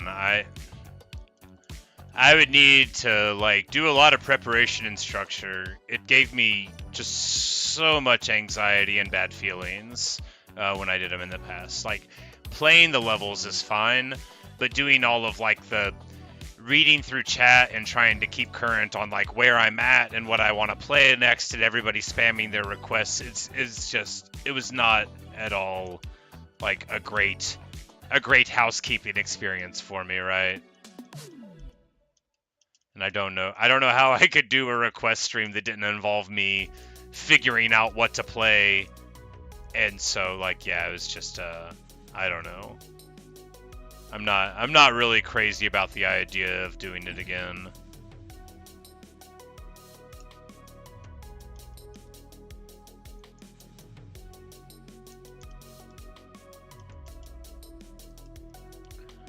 Because, like, my general way of going through life is never asking anyone for anything, and then if they volunteer something to me, I can be like, I don't care, I didn't ask you.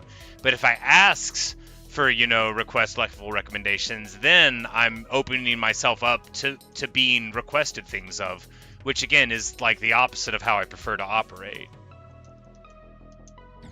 I didn't jump again.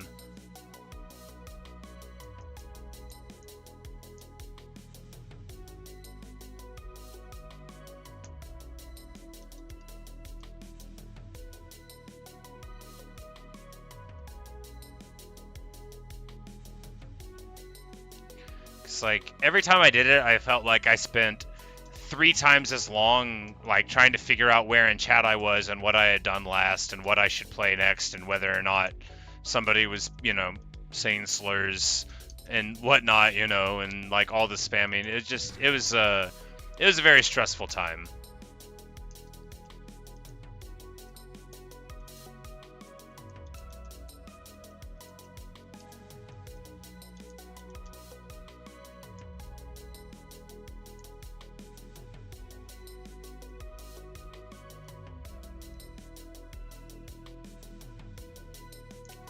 Yeah, you say I could make a form, and Natasha rightly points out that I probably will never figure out how to do that. Yeah,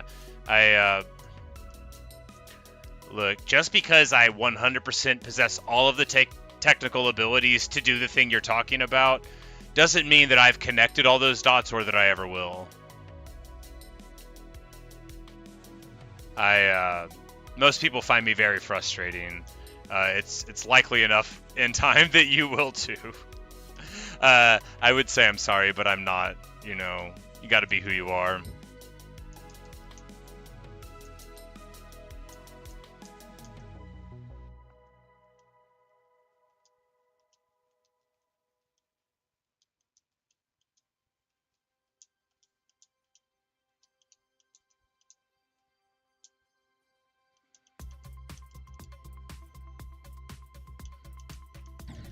Ha! Well, you know, that's slightly further 63%. We can put an X2 there. We're gonna really be bragging about how badly we do that segment. How many attempts so far? 7,166.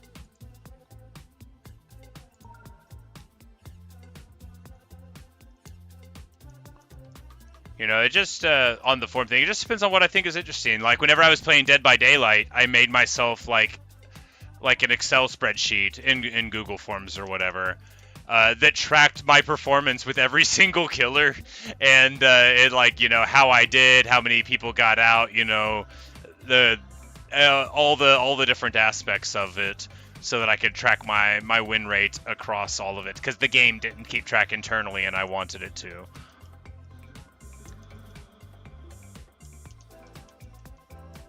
I know how to do a form on the internet, I just don't, you know how to do that specific one.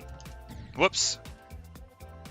Jump, man. Unlocked a new wave. It looked like a bomb. Like a, no, a bullet bill, rather. From, the Mario Brothers.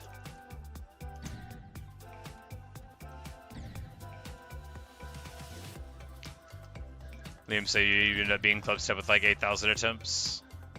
Yeah, you know, maybe it'll end up being there.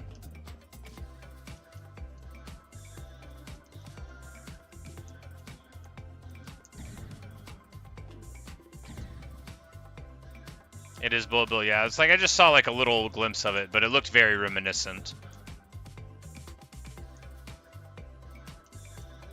It's me, Mario.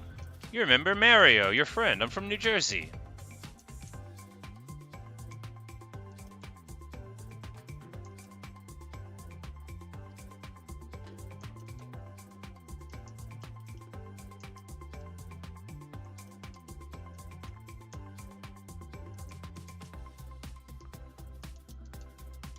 Whoops.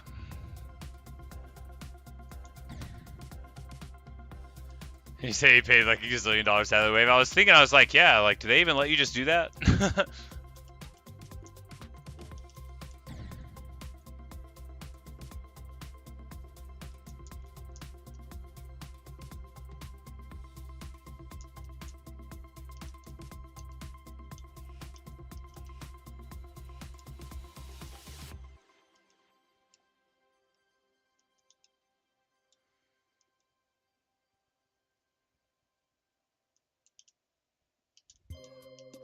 Ah, bounced on the roof. Feels bad.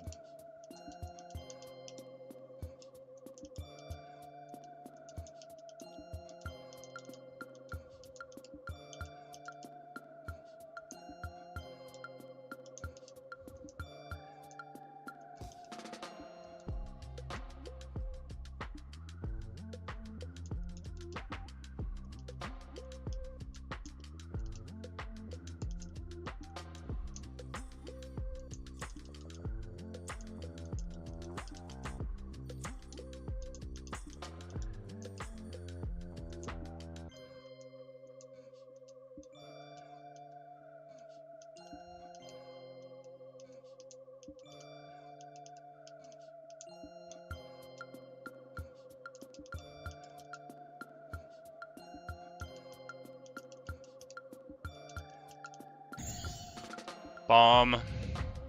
You know, crashed right into the wall just like I knew he would, but...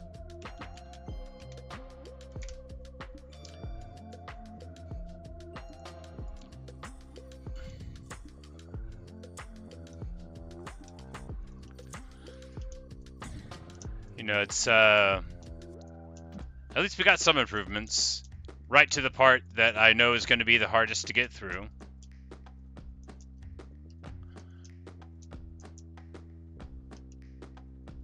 I barely could react properly. I was sort of surprised to get there. I'm like, wait, I am yet alive? Yep, bye, Bincy. You have a good one.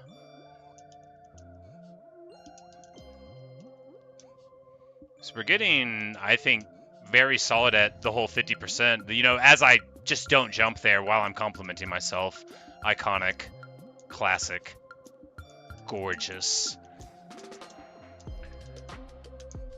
But we're even getting, like, legitimately pretty solid at the ship part there at 25, you know, it's, and looping all that together in... As I crash again.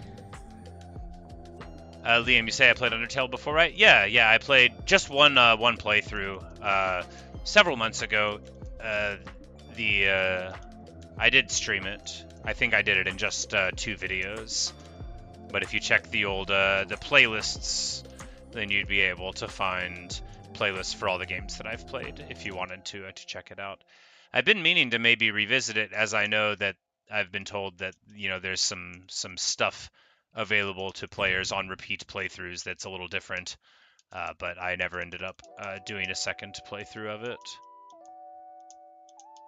Wonderful time. Very cool songs, interesting design, just like a very cool experience overall. I love a single developer game. It's just so impressive.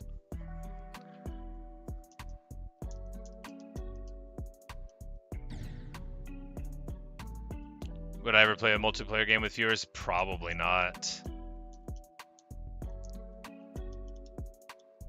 I don't really play any multiplayer games anymore.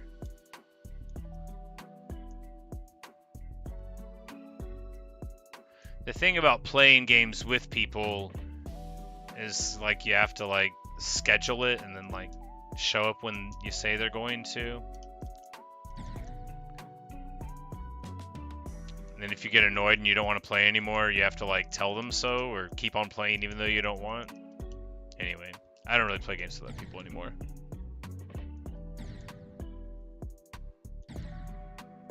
My favorite level is Clutterfunk. Say Deltarune's getting more chapters released. Yeah, I saw that was happening. People were very excited about it. You know, I don't know anything about that game, but I guess it's been in development for some time. So good for those people. I know Undertale is a massive success and had a lot of, you know, sort of micro fan communities built around it.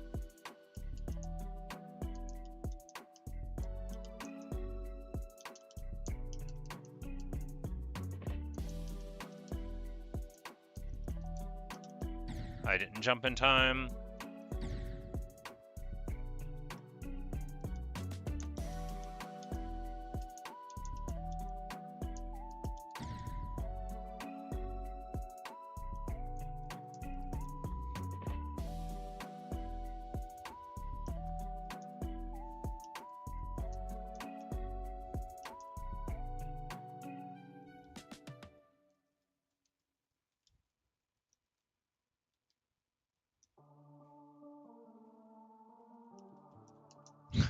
You say don't interact with the Deltron fan base unless someone is the same permanent brain damage. You know.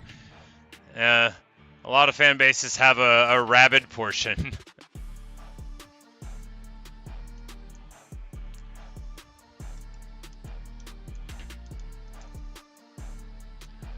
Nah, man, I'm old. I survived through Homestuck being on the internet. I can live through anything.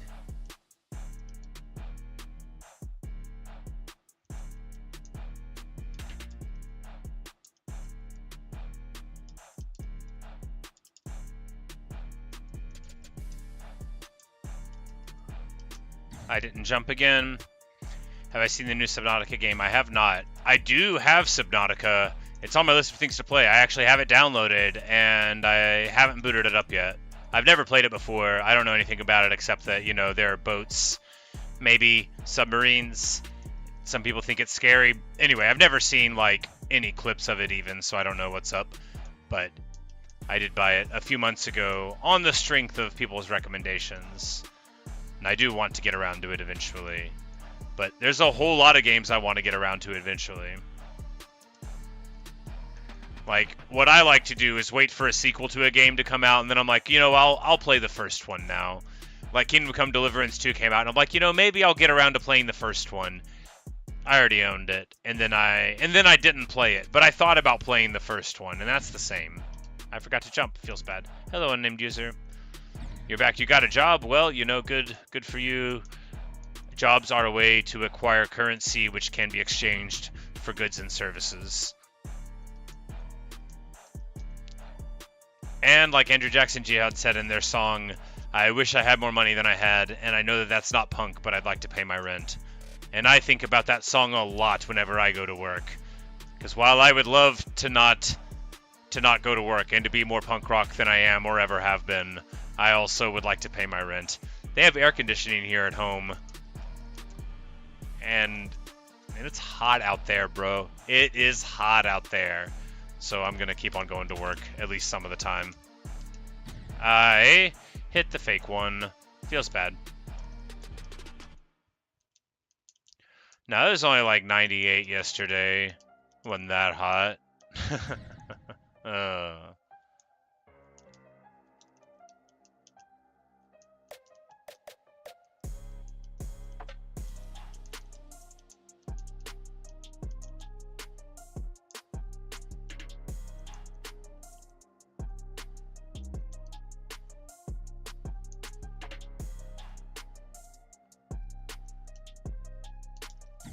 Okay.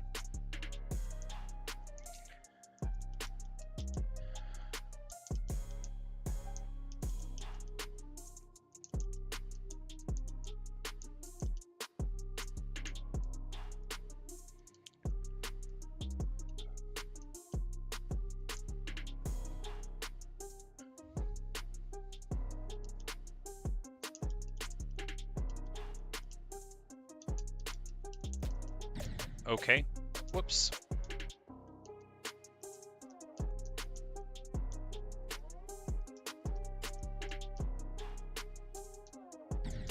Okay.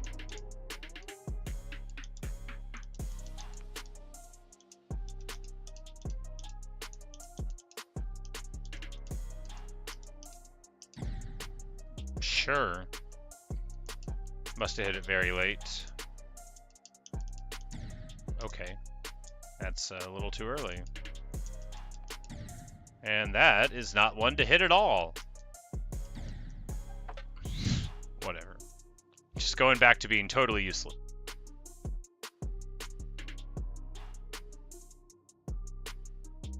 At least I've got some energy I can feel.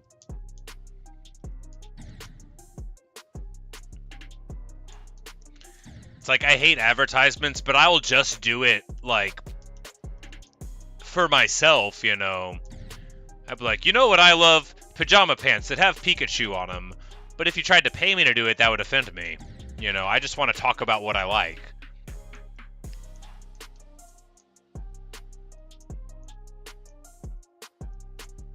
It's not like the makers of Pikachu Pajama Pants are lining up to give me sponsorships that I'm rejecting, however. I'm just saying that Pikachu Pajama Pants are awesome, and no one is offering to pay me to say so. I have two pairs. One's yellow, one's blue.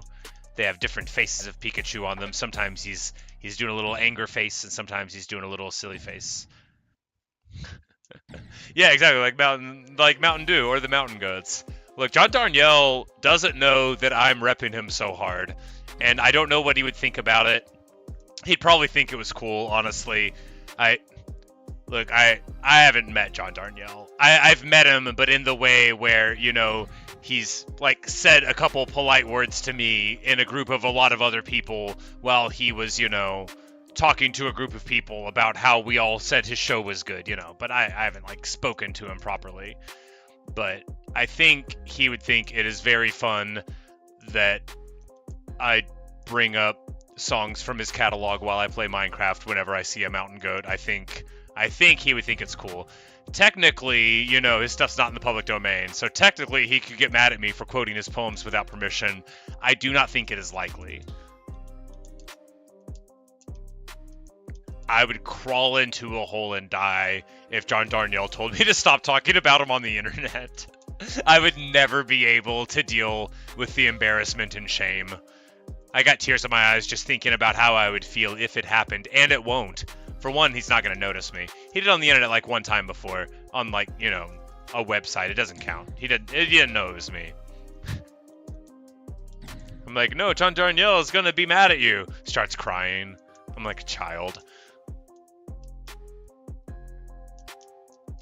But anyway, sometimes I'll just start imagining a thing and it's like it's really happening. This is also why I don't like communicate well with people. So I'll just like imagine a conversation I'm gonna have with like, my mother or my sister or something. And I'll imagine all of it from like the start to the end. And then afterward, I'm like, okay, that's the exact same as having the conversation. Now I don't need to do it. Now I'm just not gonna call them at all. I've imagined talking to them about this, and that's the same.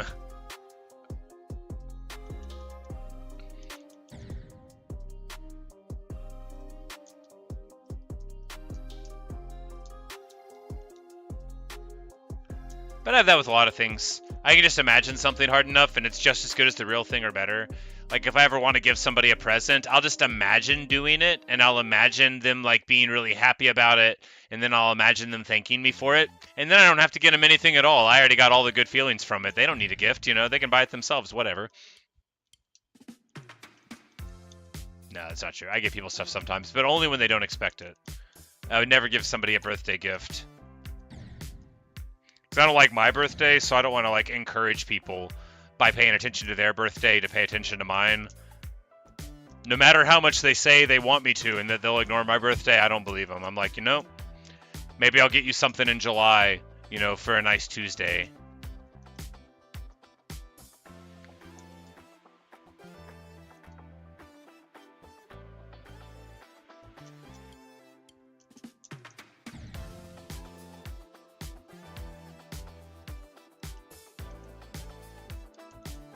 No, I don't like any holidays too much. I mean, some are alright. Not American holidays, though. There's this holiday in India called Holi, and they, like, throw paint at people and stuff. It's really wonderful. I'm not making it sound nearly as cool as it is. Indian holidays are quite wonderful, and they've got, like, all this great food. Lots of countries have great holidays, just not the American holidays.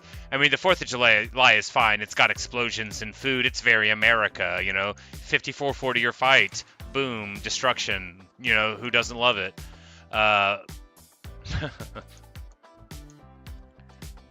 Maybe for the 4th of July, I'll read the Declaration of Independence on stream. I wonder how that'll go. No, there's some parts of it that I don't really want to say out loud. They're kind of gross. Most of it's kind of awesome. But there's one part right at the end of the Declaration in the list of grievances that I don't really love the idea of saying out loud. If you're familiar with the Declaration of Independence, you probably know the part that I don't want to say.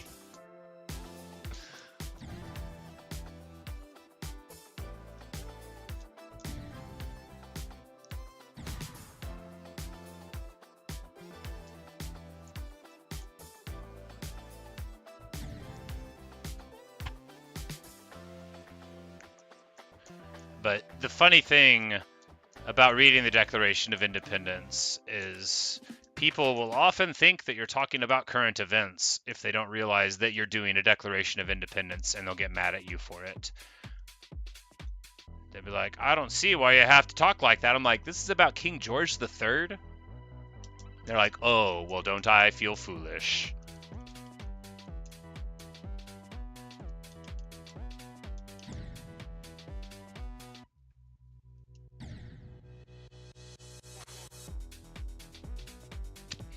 Natasha said just the other day we were really mad with USA friends about catch talk about fast food. They're like, it's our culture. Yeah, you know, we don't have the long and proud history that a lot of other places have. We have a short history punctuated with a lot of stuff that we are justifiably ashamed of, to the point where most people just won't talk about it at all. And so when you take out all of history, you're left with McDonald's.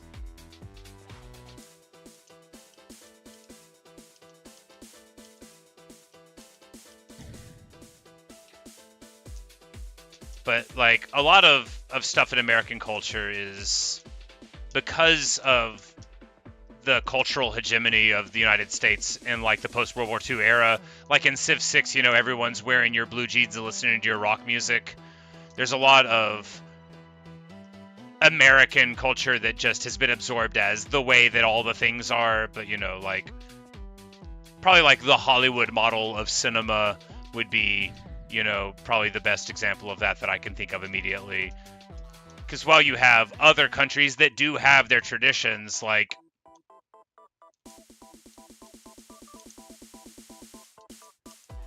if you look at the last 100 years of the world, I don't think that anybody thinks that a different country did movies better than America did movies.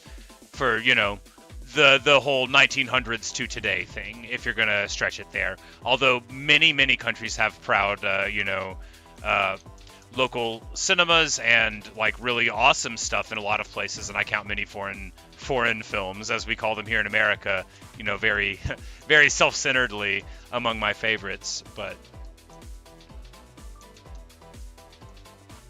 often people won't think about Hollywood as American culture unless they're being negative about it, right? It's only American culture when it's a bad movie. It's not whenever it's The Godfather or Goodfellas, you know. We don't get to choose those, but which isn't very fair.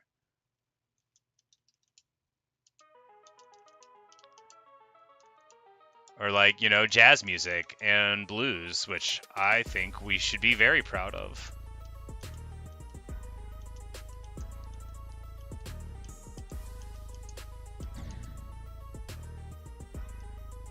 But the thing about being an American is there's a lot of sort of like jingoism is the technical term, which is basically just people being jerks about a thing in a nationalistic sense.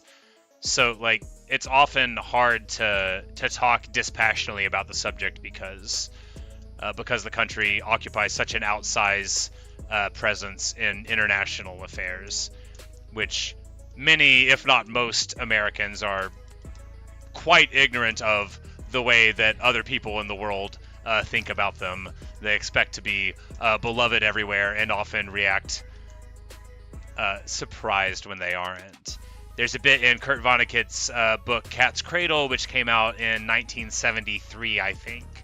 And there's a character who's like an ambassador's wife, and she's talking. A bunch of people got mad at her in the book. And again, this happened in 1973, and they share like the op-ed that her character was supposed to have written that upset everyone. And it goes something, I might quote it slightly wrong, but it's like, Americans are forever looking for love in places they will never find it, in manners they will never see it. Something along those lines.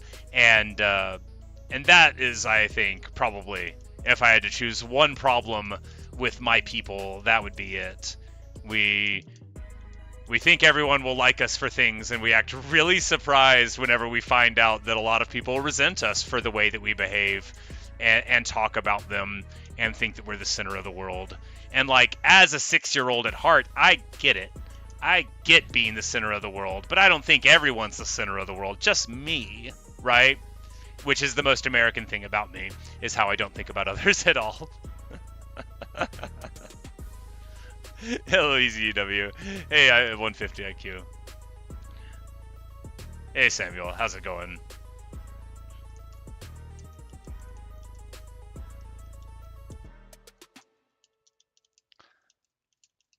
But due to the peculiarity of my national culture, there's a lot of like what I could describe as ugliness that's tied up in what is perceived to be the identity of a person that lives here, which I think is very unfortunate. I lament how accurate that assessment is. You know, it's not any point of pride for me the way that my countrymen often behave, privately and publicly. I wish the world was a better place, and I wish the people around me were better. I don't wish I'm better, however. I am part of the problem. It is me. I am at least a portion of the problem.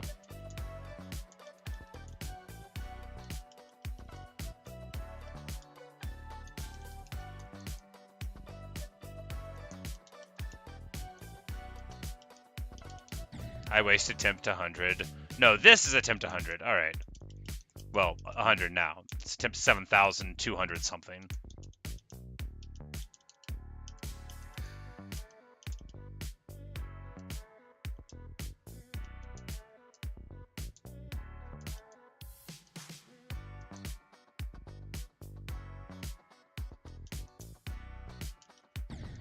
I wasted it. Don't waste attempt number 101.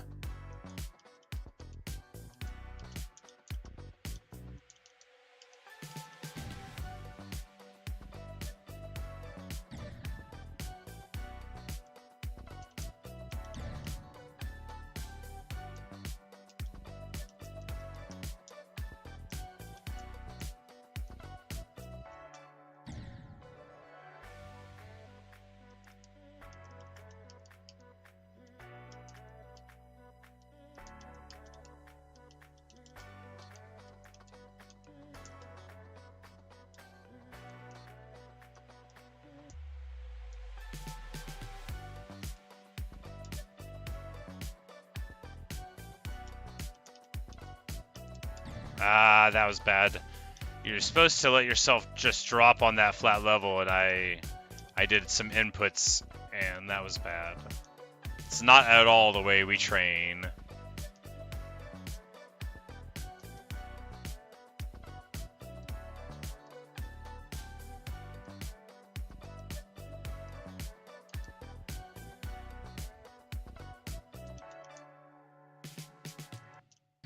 Okay, a little bit too early there. You can tell by the way we crashed into the side.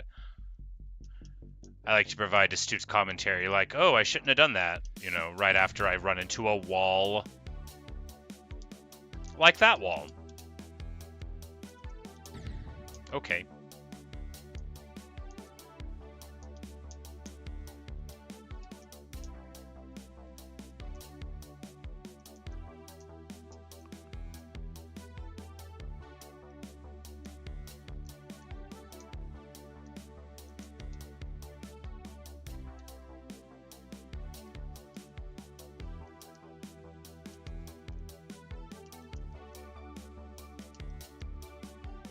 Oh, that was much too early.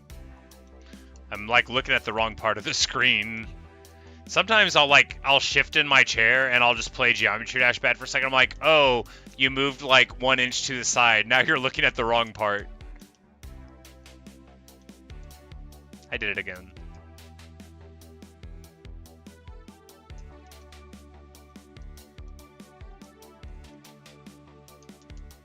Okay, whoops. When did I get... I got 60 yesterday, the day before, I think. And then all of these later ones are today, the 60s, the 66 and 63 and stuff. Yeah, I went from like 32 and then I think I jumped directly to 60 from 32. It might have went to like 48 briefly or something, maybe. I think that's where you hit the ball into the roof if you go a little too early there.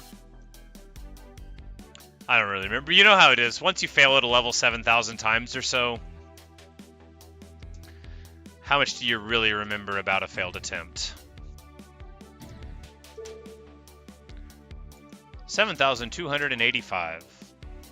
You know, we were never going to beat it with less attempts than Death Moon. But maybe we can do it before 10k.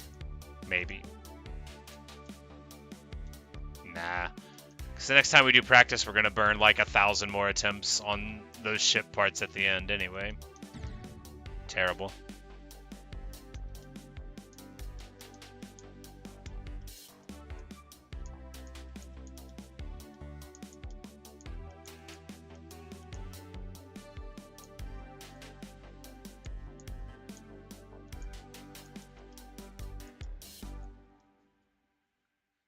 You spent almost 33,000 attempts on ACU before you beat it? Yes, but that level's a lot harder than this, isn't it?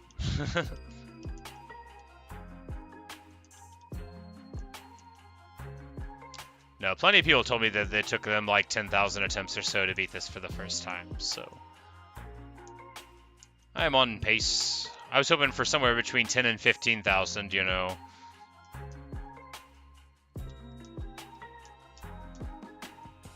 We'll see. Well, not if we do that. It will never, ever get done.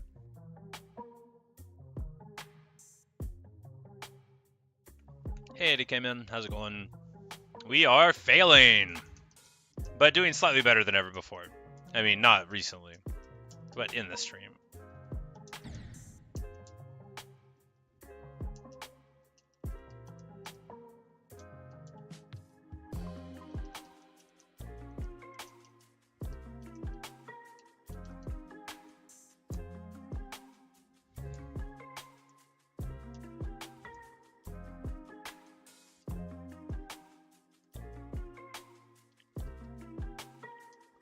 Probably gonna stream some Johnny Josh now. Well, awesome, dude.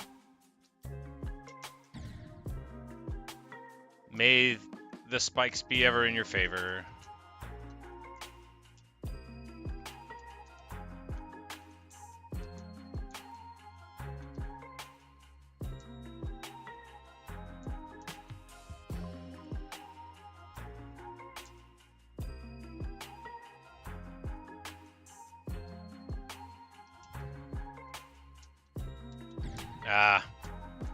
Thought we held it better than that. Didn't, very clearly didn't.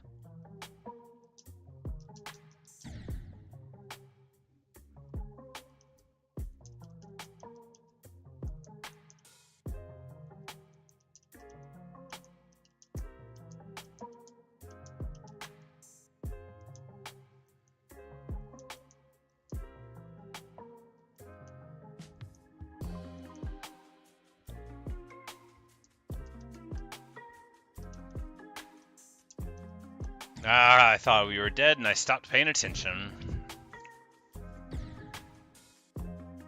That's what I get.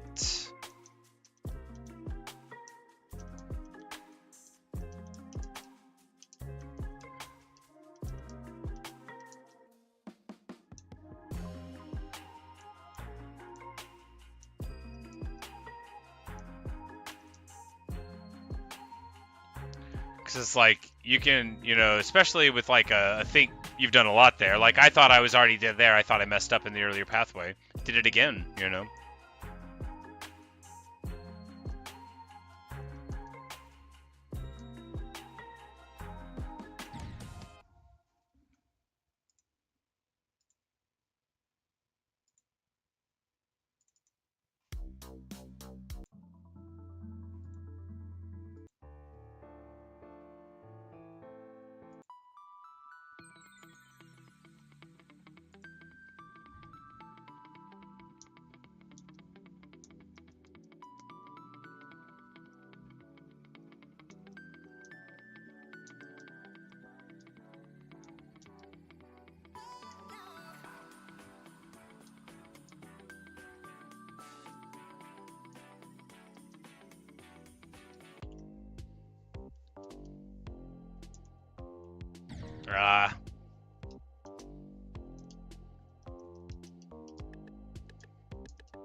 Alright.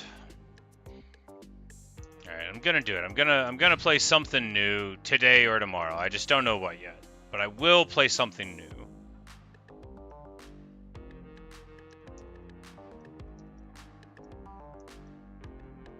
Well, something I haven't played on stream before. I just don't know what yet. I will attempt to schedule it several hours in advance. I never can show up in time. Subnautica, probably. You know, that's definitely one that appeals.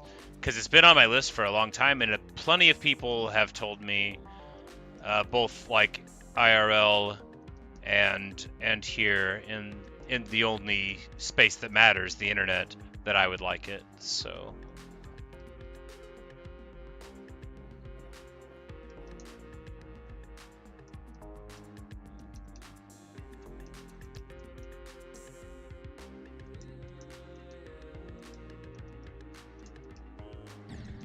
Okay, we can just not hit the orb.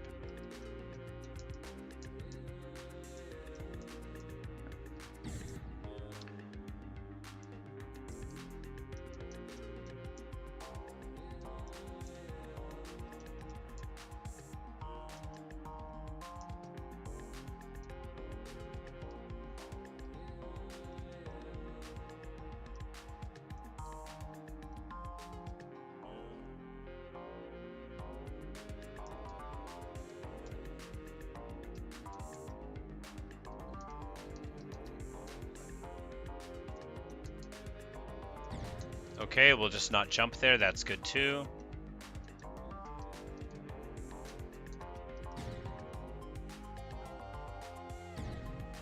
Ethan, you say you rarely see someone who doesn't take the first corner route. It just seems like the window is narrower. I died plenty of times doing it by accident, so I never started trying to do it on purpose.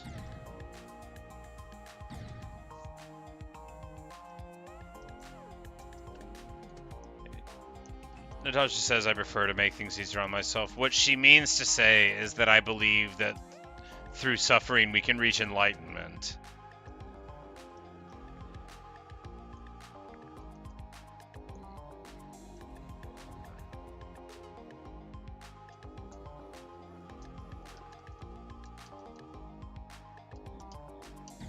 Blah.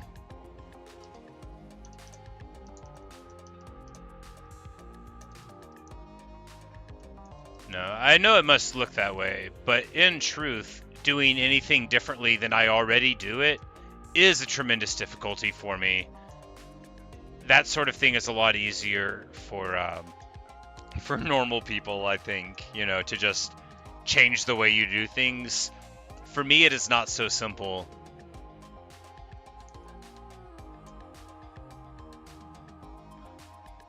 Perhaps it's not simple for anyone and they just dedicate more of themselves to it than I do.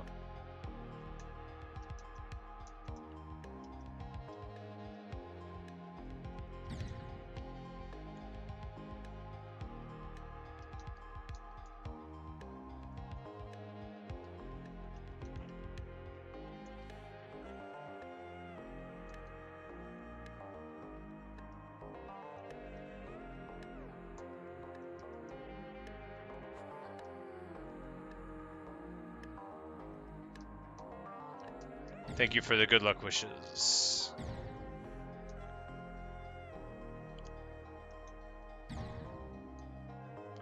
I tried to take the route on purpose a couple times and I ran into the spikes on the wall, so I just said, I don't want to do that. The only way you can die on the top route is if you just, like, don't hit the orb at all, but there's a lot of space in the second orb on the coin route to hit the orb and still die.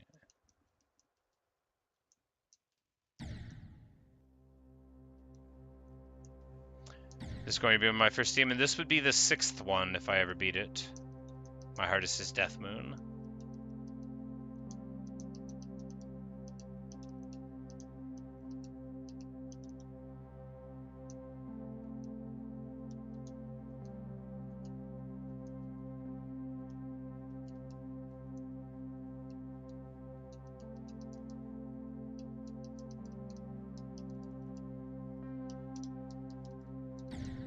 Great.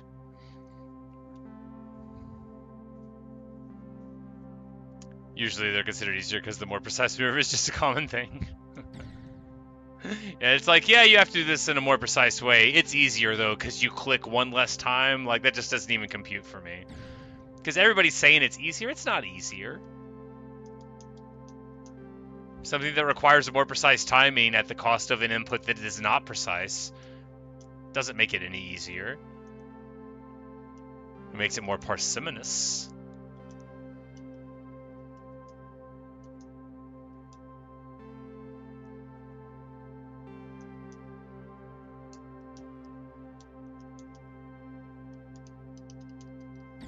Great. Amazing.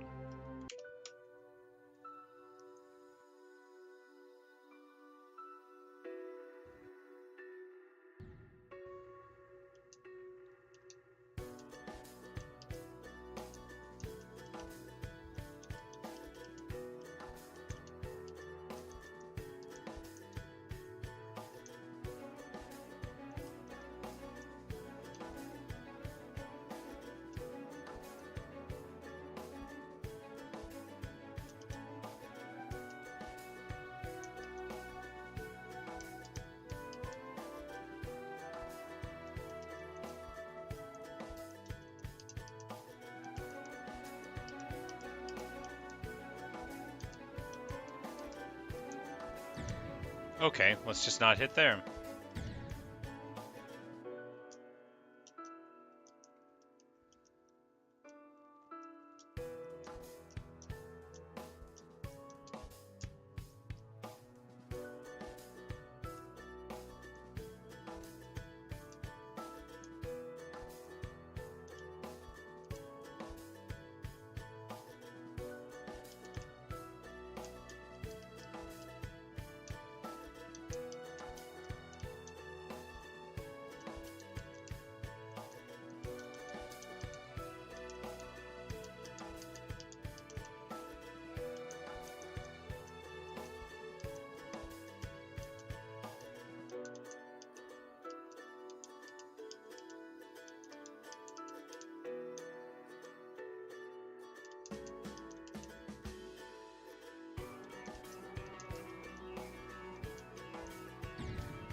Yep, there you go.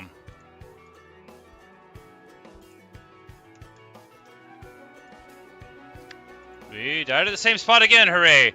I look forward to putting like 100 X's on there on that 66%. We're gonna die there so much. Just so much. I can tell already that it's gonna be like another 3,000 attempts before we get a personal best pass there. What's the most 66s anyone's ever got on Clubstep? Like 80 or 90 before they got better than it? Because I can just tell we're going to crash there over and over. After all, we did several hundred earlier, and I didn't get any better at it.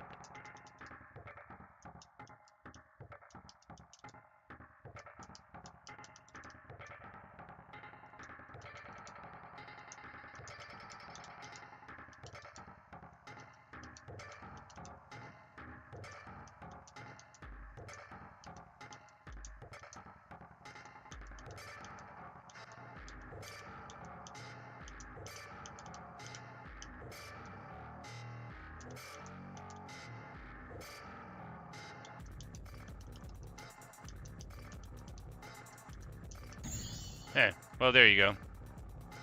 Very, very slightly better.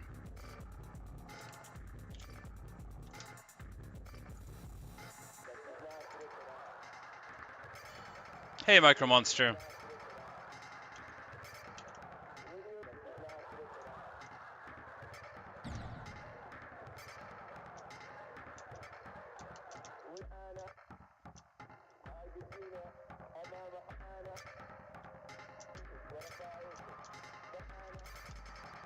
Oh, this song's got like old sort of Soviet wave in the background.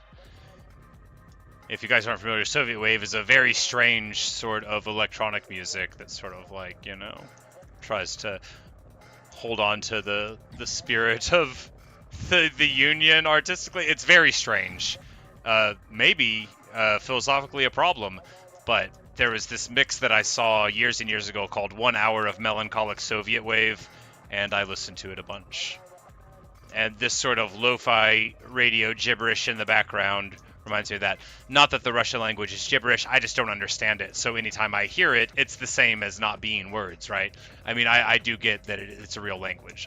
I'm just ignorant.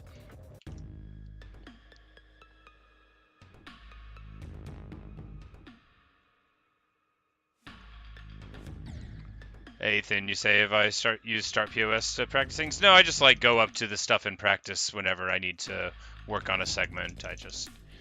I just drag poor old Sir Green Blockington up to the part that I need to be at and set a checkpoint.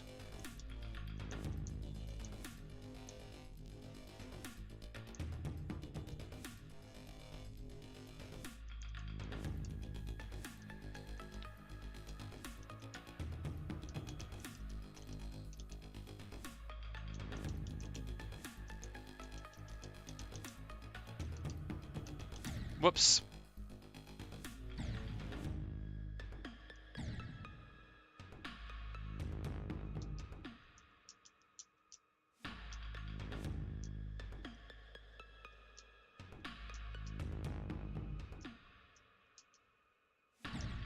Terrible.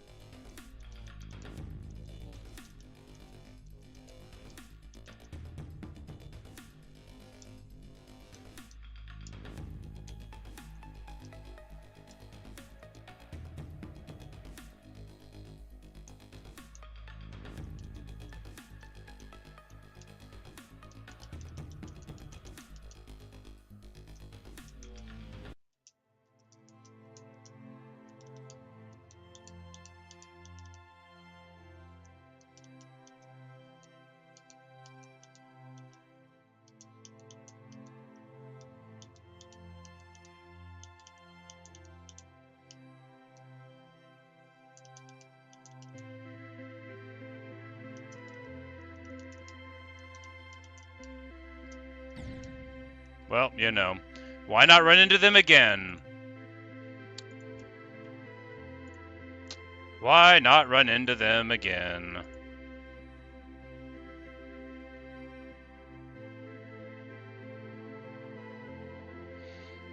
You memorized how to spell pneumultramicroscopic silicovolcanoconus? That's a good one. The debate word is anti-disestablishmentarianism. That's the one you have to learn to be a debate kid. You have to say, well, what's your stance on anti-disestablishmentarianism? And you have to be able to say it like super fluently as if you haven't just dropped an absolutely abominable word, like a real Germanic sounding word. I don't know German, but I do know that they will string a whole bunch of words together into one word that contains all the concepts. And that's what anti-disestablishmentarianism reminds me of.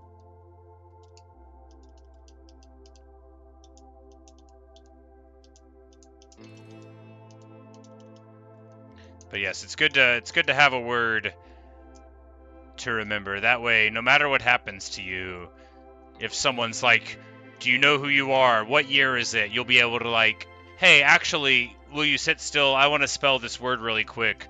I spent a lot of time learning it. And then they'll immediately know that it's you and that you're fine.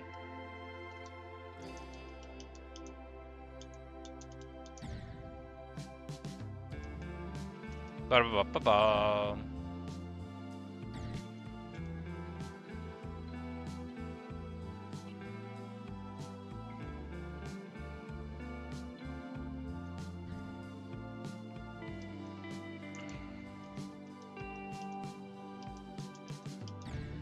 Terrible.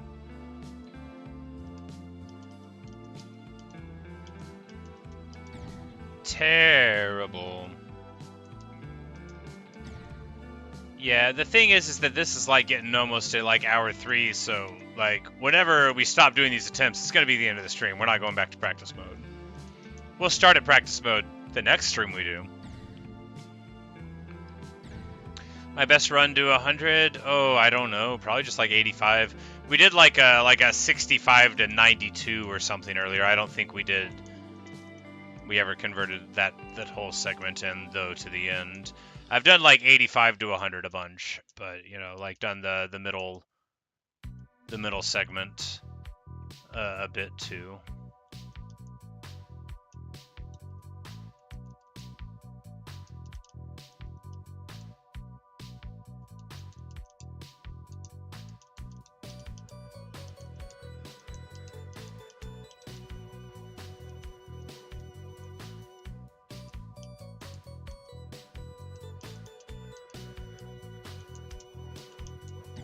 Ah, bad.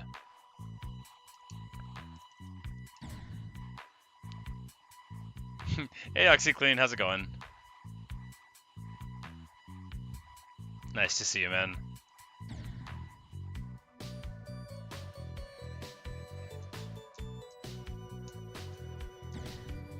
I should play Dead by Daylight on stream. I should just be like, alright guys, all we're gonna do is play Huntress. You're just gonna have to deal with her annoying breathing and lullaby just like me. And then I will say stuff like, MLG! Whenever I throw hatchets across the map. I can see it now.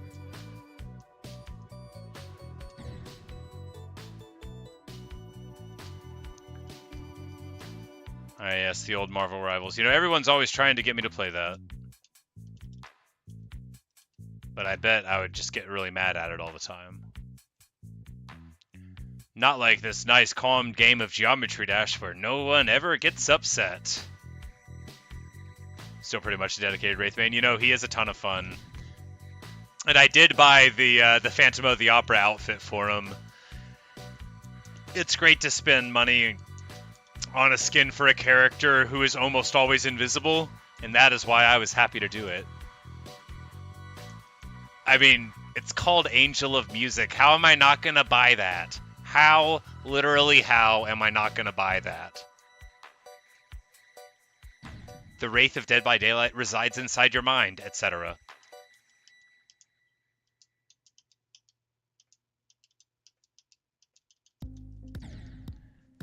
Actually say DVD was nice. You haven't seen anything about it in a long time. They're doing like some Witcher thing right now. I logged on to it to try to get my sound balance like okay in case I was going to stream, and then I didn't end up doing it. But I haven't played a game in years. But I did put in like 600 hours a couple years ago whenever I was reading One Piece for the first time. I was playing Dead by Daylight, reading One Piece during all of the loading screens. But there's a bunch of killers that have come out since I've been gone that I haven't, you know, seen anything of. I'm just only a killer player. I played Survivor like when my friends were around type of thing, or to get achievements. Oh, Springtrap from Five Nights at Freddy's is coming out. Oh, you know, we've been talking for years and years about how that would be a big hit if they ever got a collab there, but that's cool. Because, like, I know that they got, like... Because I didn't even play back when, like, Chucky came in. And, you know, like, they got, like, the Stranger Things is back. Like, I didn't play even through all of that era, so... Because Demogorgon was in the game whenever I played, but I wasn't allowed to buy it. I used to have every killer. They wouldn't sell it to me. Anybody who already had it was allowed to play it, but I wasn't allowed to buy it. And I'm not still mad. Anyway, I think you can buy it again now, though.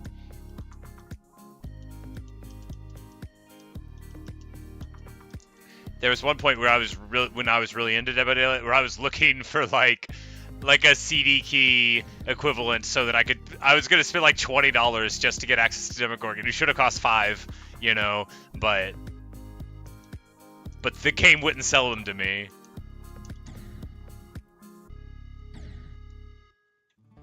Springtrap, his power's kind of sick. He's got an axe he can throw that wedges you in, so you can grab him straight from catching him up. Oh, nice. Ah, Wesker. What a joy Wesker is to play.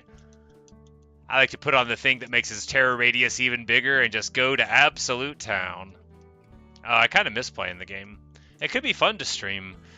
I'll play like super bad if I'm talking because I won't be able to hear, you know, the rustle of leaves, but it could be fun anyway.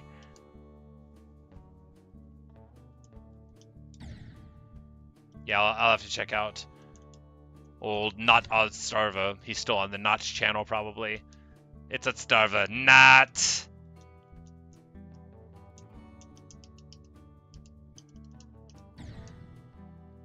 How long do you think I'm going to spend on Clubstep before I beat it? Oh, well, you know, I don't know. It's 7,381 attempts right now. I don't remember how much time we've spent on the level. Probably like 10 hours total, something like that.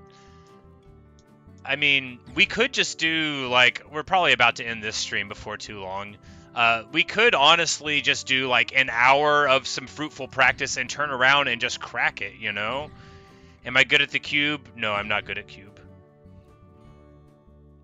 Thank you for good luck wishes, OxyClean. I wish you the best of luck as you try to rival all of the other marvels or whatever it is you do there. I believe it's a game about competitive painting where you try to paint the best picture using, you know, the fabric available to you of guns and heroes.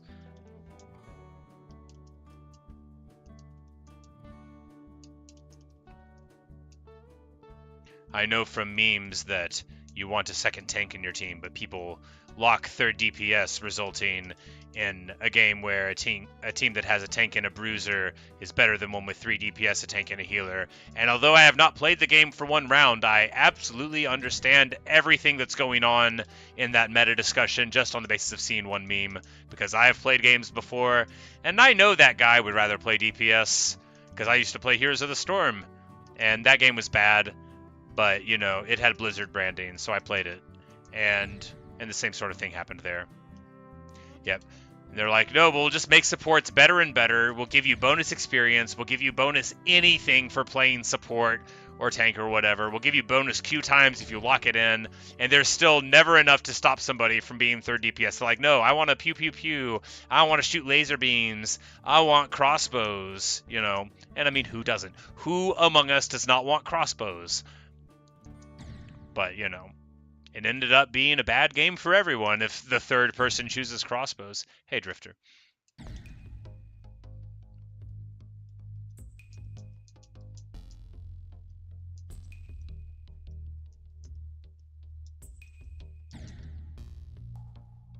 Nettie's used to work for Blizzard, actually, and Rivals is their attempt to make Overwatch better. Ah, yes. Overwatch should be the comparison I go to. I didn't play a single game of Overwatch either, I don't think. I don't remember playing it if I did. It's possible that I have. I remember watching my friends play a lot of it and being like, this is cool. This is a fun game to watch. I'll be like, that guy's got a shield. Don't shoot him in the shield. And they would say, thank you. Your input is very helpful to me. I'd be like, yep, that's what I'm here for. I'll be your coach.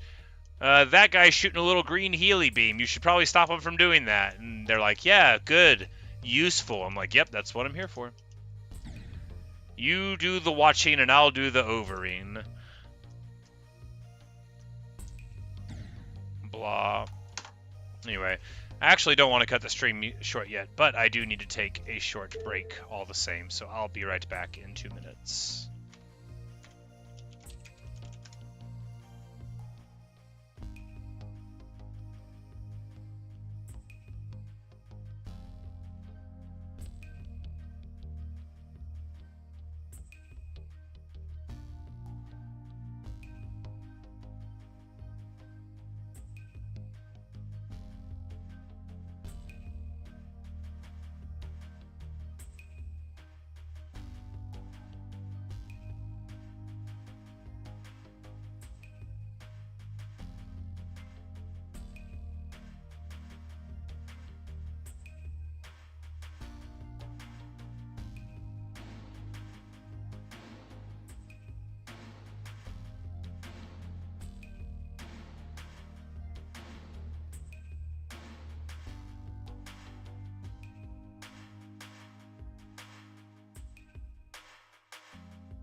Alright.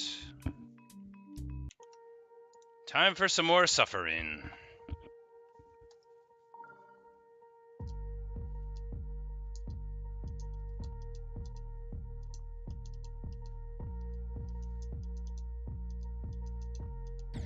Okay, let's not jump there. Got it.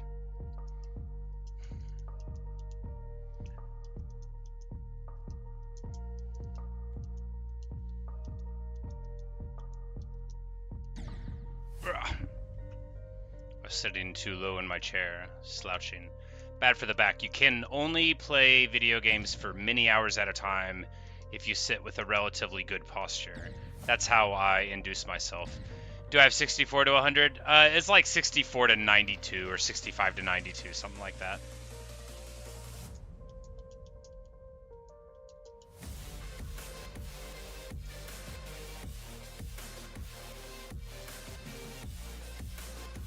And I was like, that's close enough. Yeah, you know, we did like 85 to 100 a few times.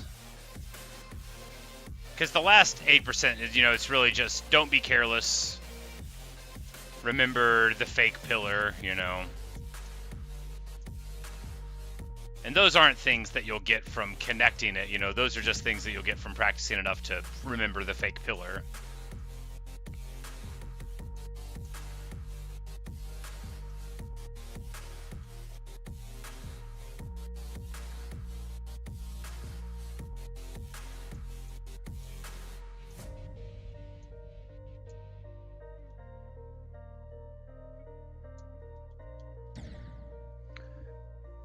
$150, you say Phobos 92. Well, I'm sorry to hear that you got that far.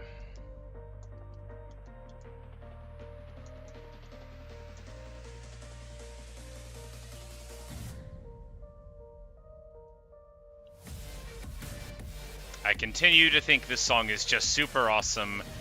Gets me amped to lose at Geometry Dash every time. Every time.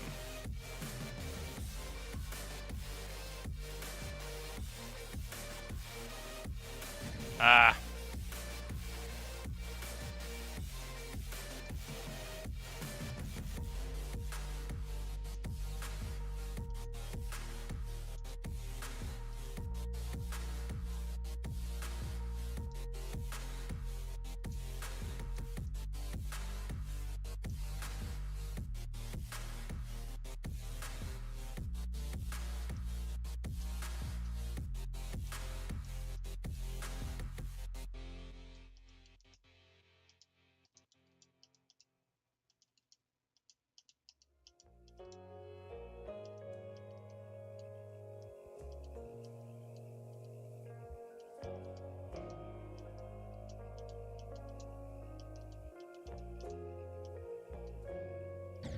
Ah, man. I thought the angle was a little weird, and I think I even input at the very, very end there, but not quite soon enough. I was like, this feels like it's gonna crack into that bottom spike, and it did. Feels bad.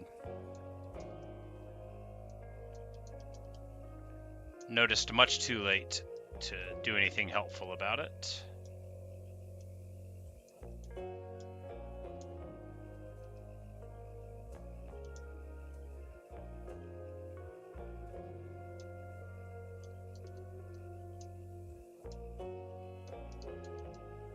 Ah, right, you can't level out that low.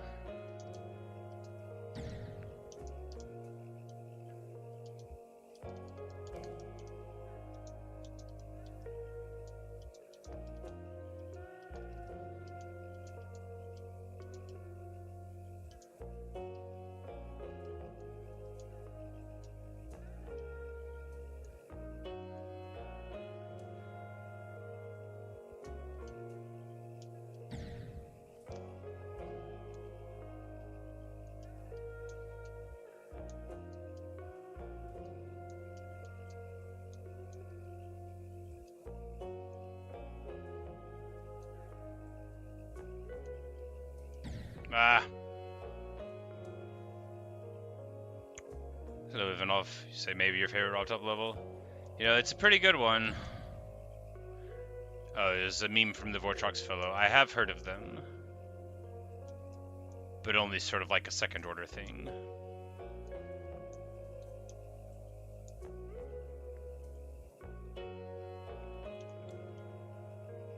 Someone thought this one person was that guy because I guess there's an April Fool's joke or something about it. Anyway.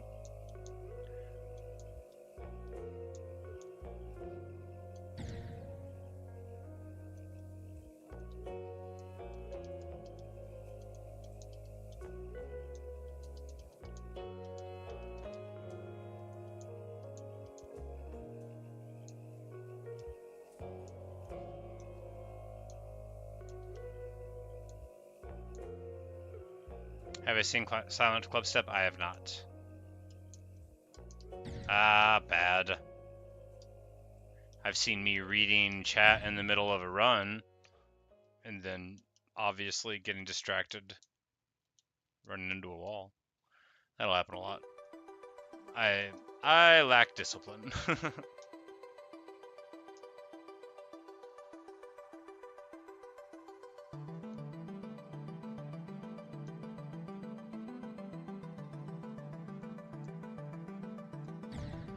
Well.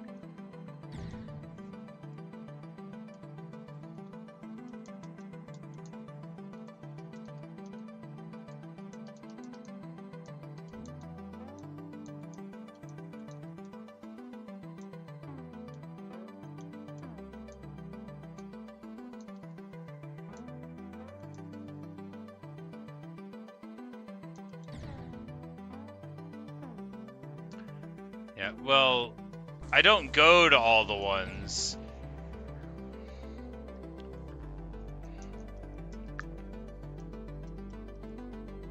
In fact, the vast majority of the very hardest levels I played, like, really early on. You know, I was, like, trying to beat base after base. And they're like, you should try this level called Bloodbath. And me, you know, an intellectual says, yeah, how hard could it be?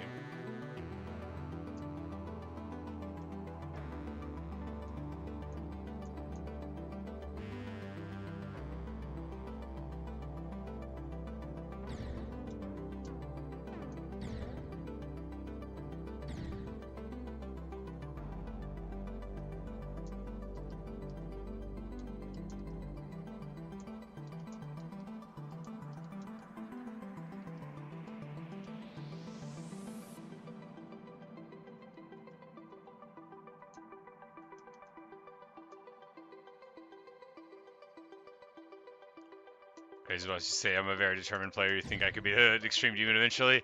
Well, you know, I don't lack the determination, but I may well lack the skill.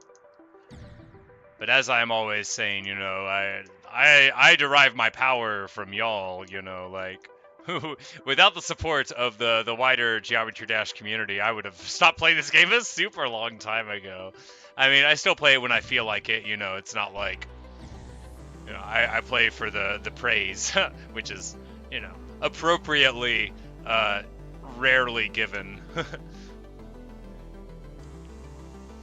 Hey, Jimbo. But certainly, you know, like the encouragement of others and, like, you know, the joyous celebrations when I finally beat a level and stuff, it's definitely the community is what keeps me coming back to stream Geometry Dash. I certainly wouldn't have played it for 150 hours if it was just me. But, you know, sharing in victory and defeat can really, you know, make a lot of things a more pleasant experience. And of course, there's so much defeat to share in Geometry Dash, and so little victory, but it's nice to be able to share all of it.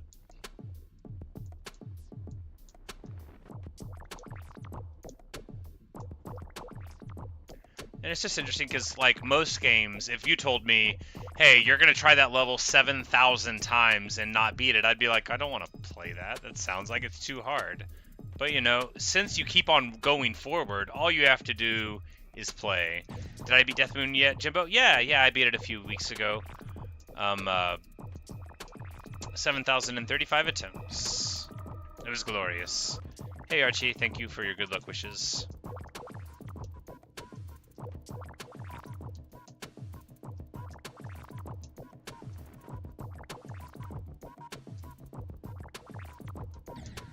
forgot to jump.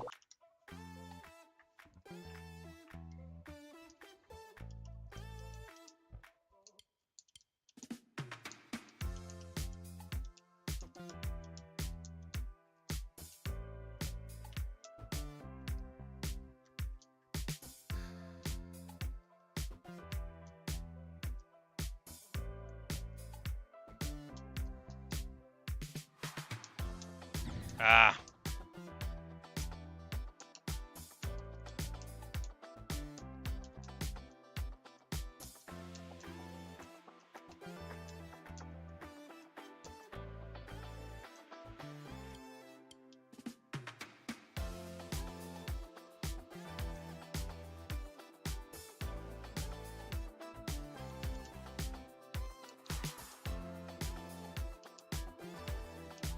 Blah. Yeah, the 65 section of ship is just really, really brutal.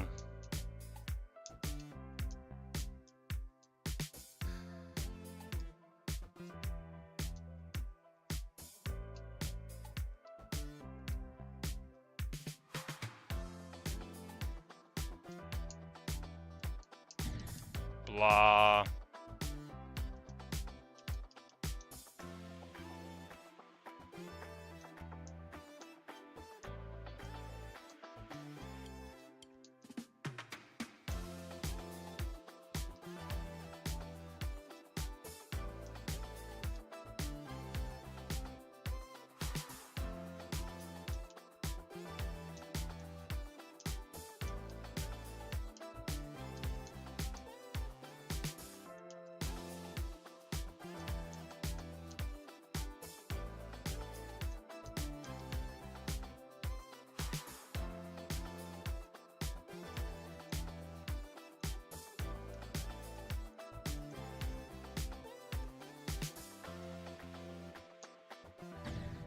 Oh. Guess you can make the loop just slightly too wide that way too.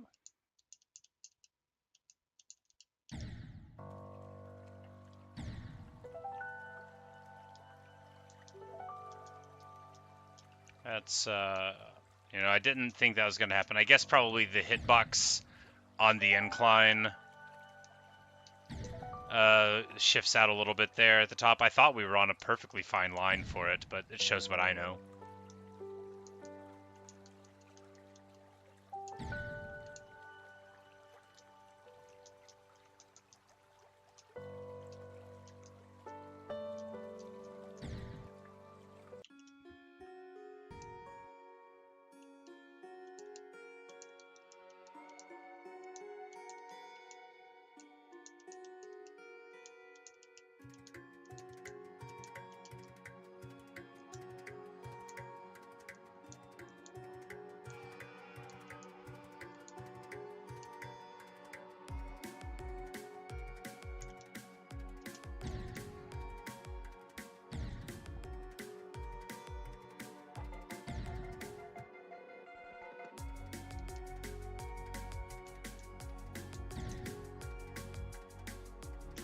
You say you beat it on your phone, you finally beat Clubstep with one hand. You had to keep your phone in your hand shaking. That sounds like it would be very difficult to do, but I've heard some people talk about playing quite difficult levels on mobile, which is even more impressive than playing them at all.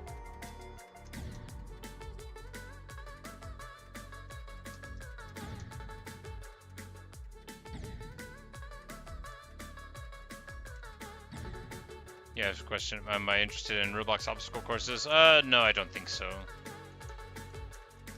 I've only played Roblox like one time ever. It was fine, you know, I played with some friends, but it wasn't like a thing that I particularly thought about revisiting.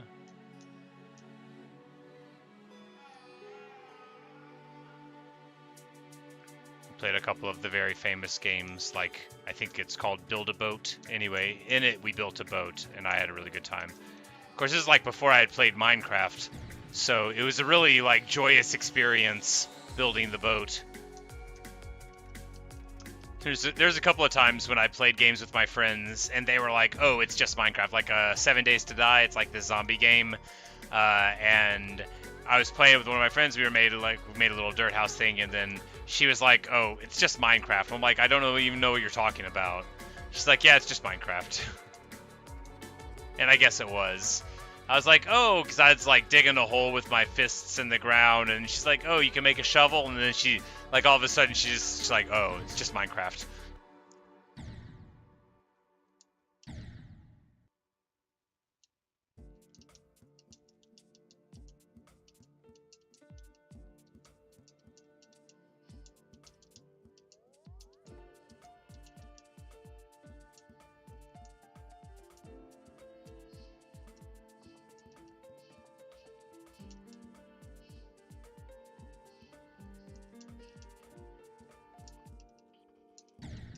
Blah.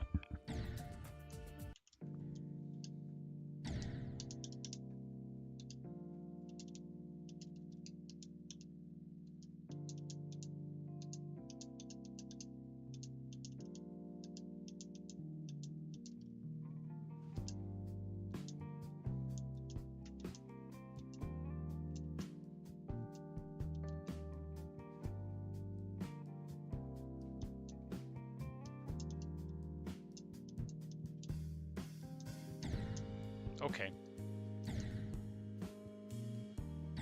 Okay.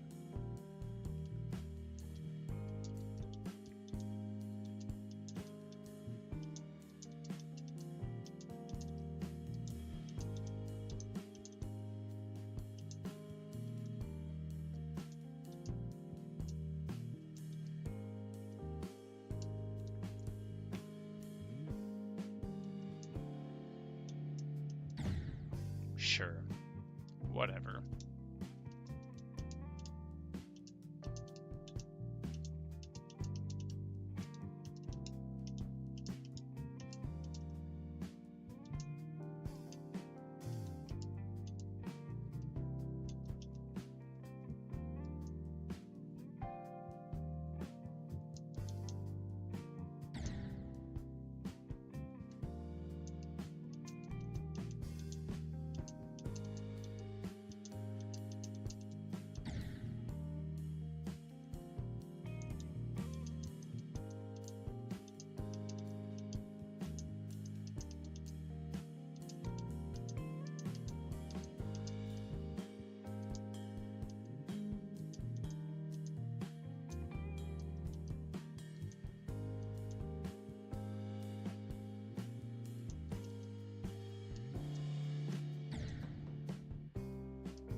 Mr. C, you say I should get the first coins easier. You know, people keep saying that, but I'm not convinced that it is.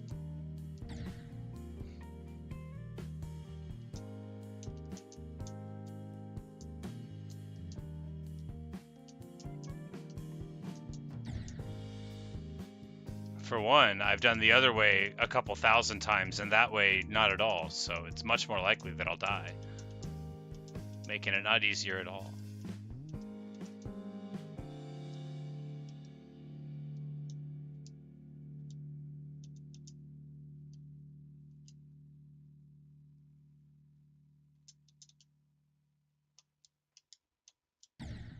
Terrible. Thought we were on the good path. Got weird at some point, though.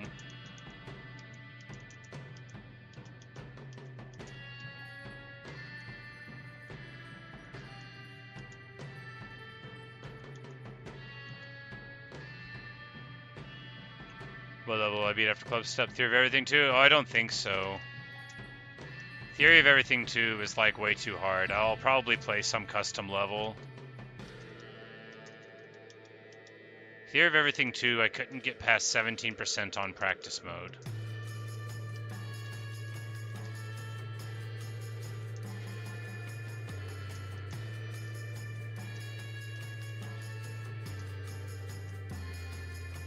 I did unlock it, which was a waste of time.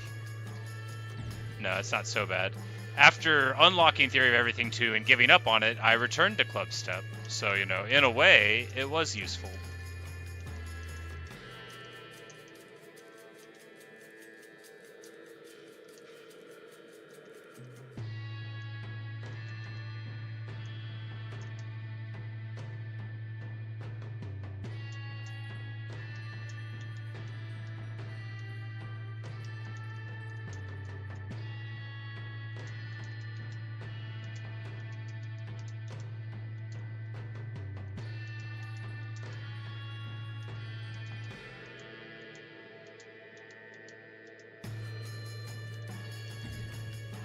Okay, weird. Didn't even know you could miss there.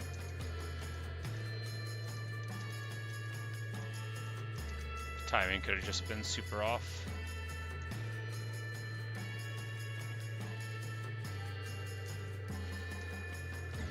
Whoops. Feels bad.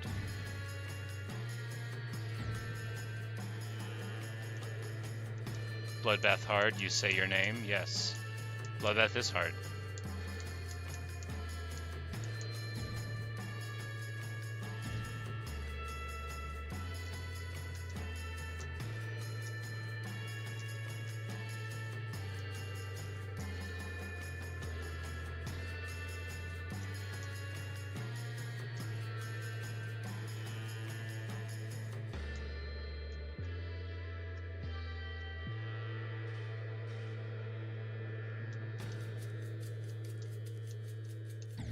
Terrible. The head bonk always messes me up. If we ever hit our head, we basically always die, because this ship isn't how I expect it to be with the inputs, and I can never react in time.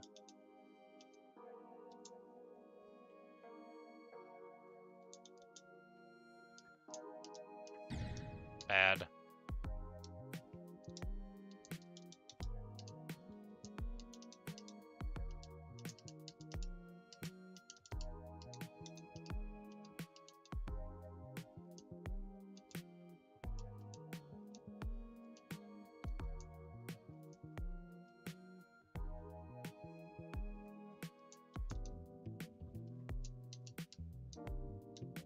Blah.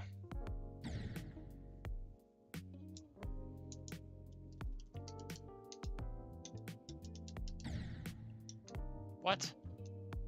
I thought we were way past that. I'm looking at the wrong part of the screen again. Okay.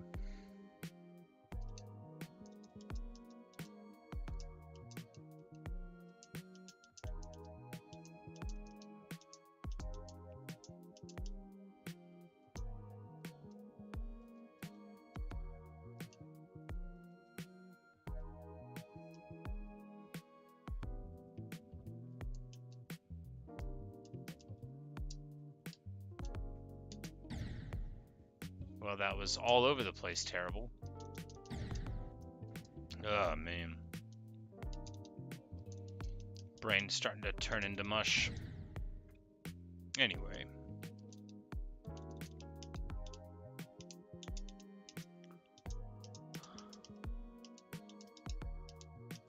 Last run, probably not, but you know, we're coming up on it.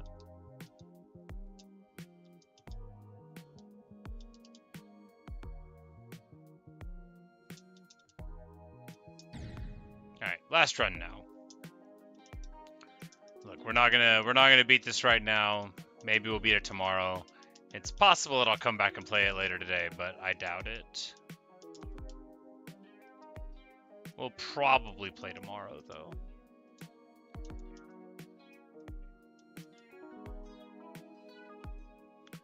And, you know, who knows? Maybe we'll get it. Nope. Not today, though. Whatever. 7,509 attempts. 0 completions. 67%'s the best. And, you know, we'll just, yeah. When we come back to it, we'll practice the 60% onward until I get brain melted by it, and then maybe we'll be able to complete it. Maybe not. we'll see. Anyway, thanks for watching. Thanks for listening, everyone. Bye, Natasha. Bye, everybody. Perhaps I'll see you in a later stream or video. I should be playing something later on today. No idea what. So I don't know what. If you're watching in the future, disregard all the time-sensitive information. Appreciate y'all hanging out, and perhaps I'll see you in a later stream or video.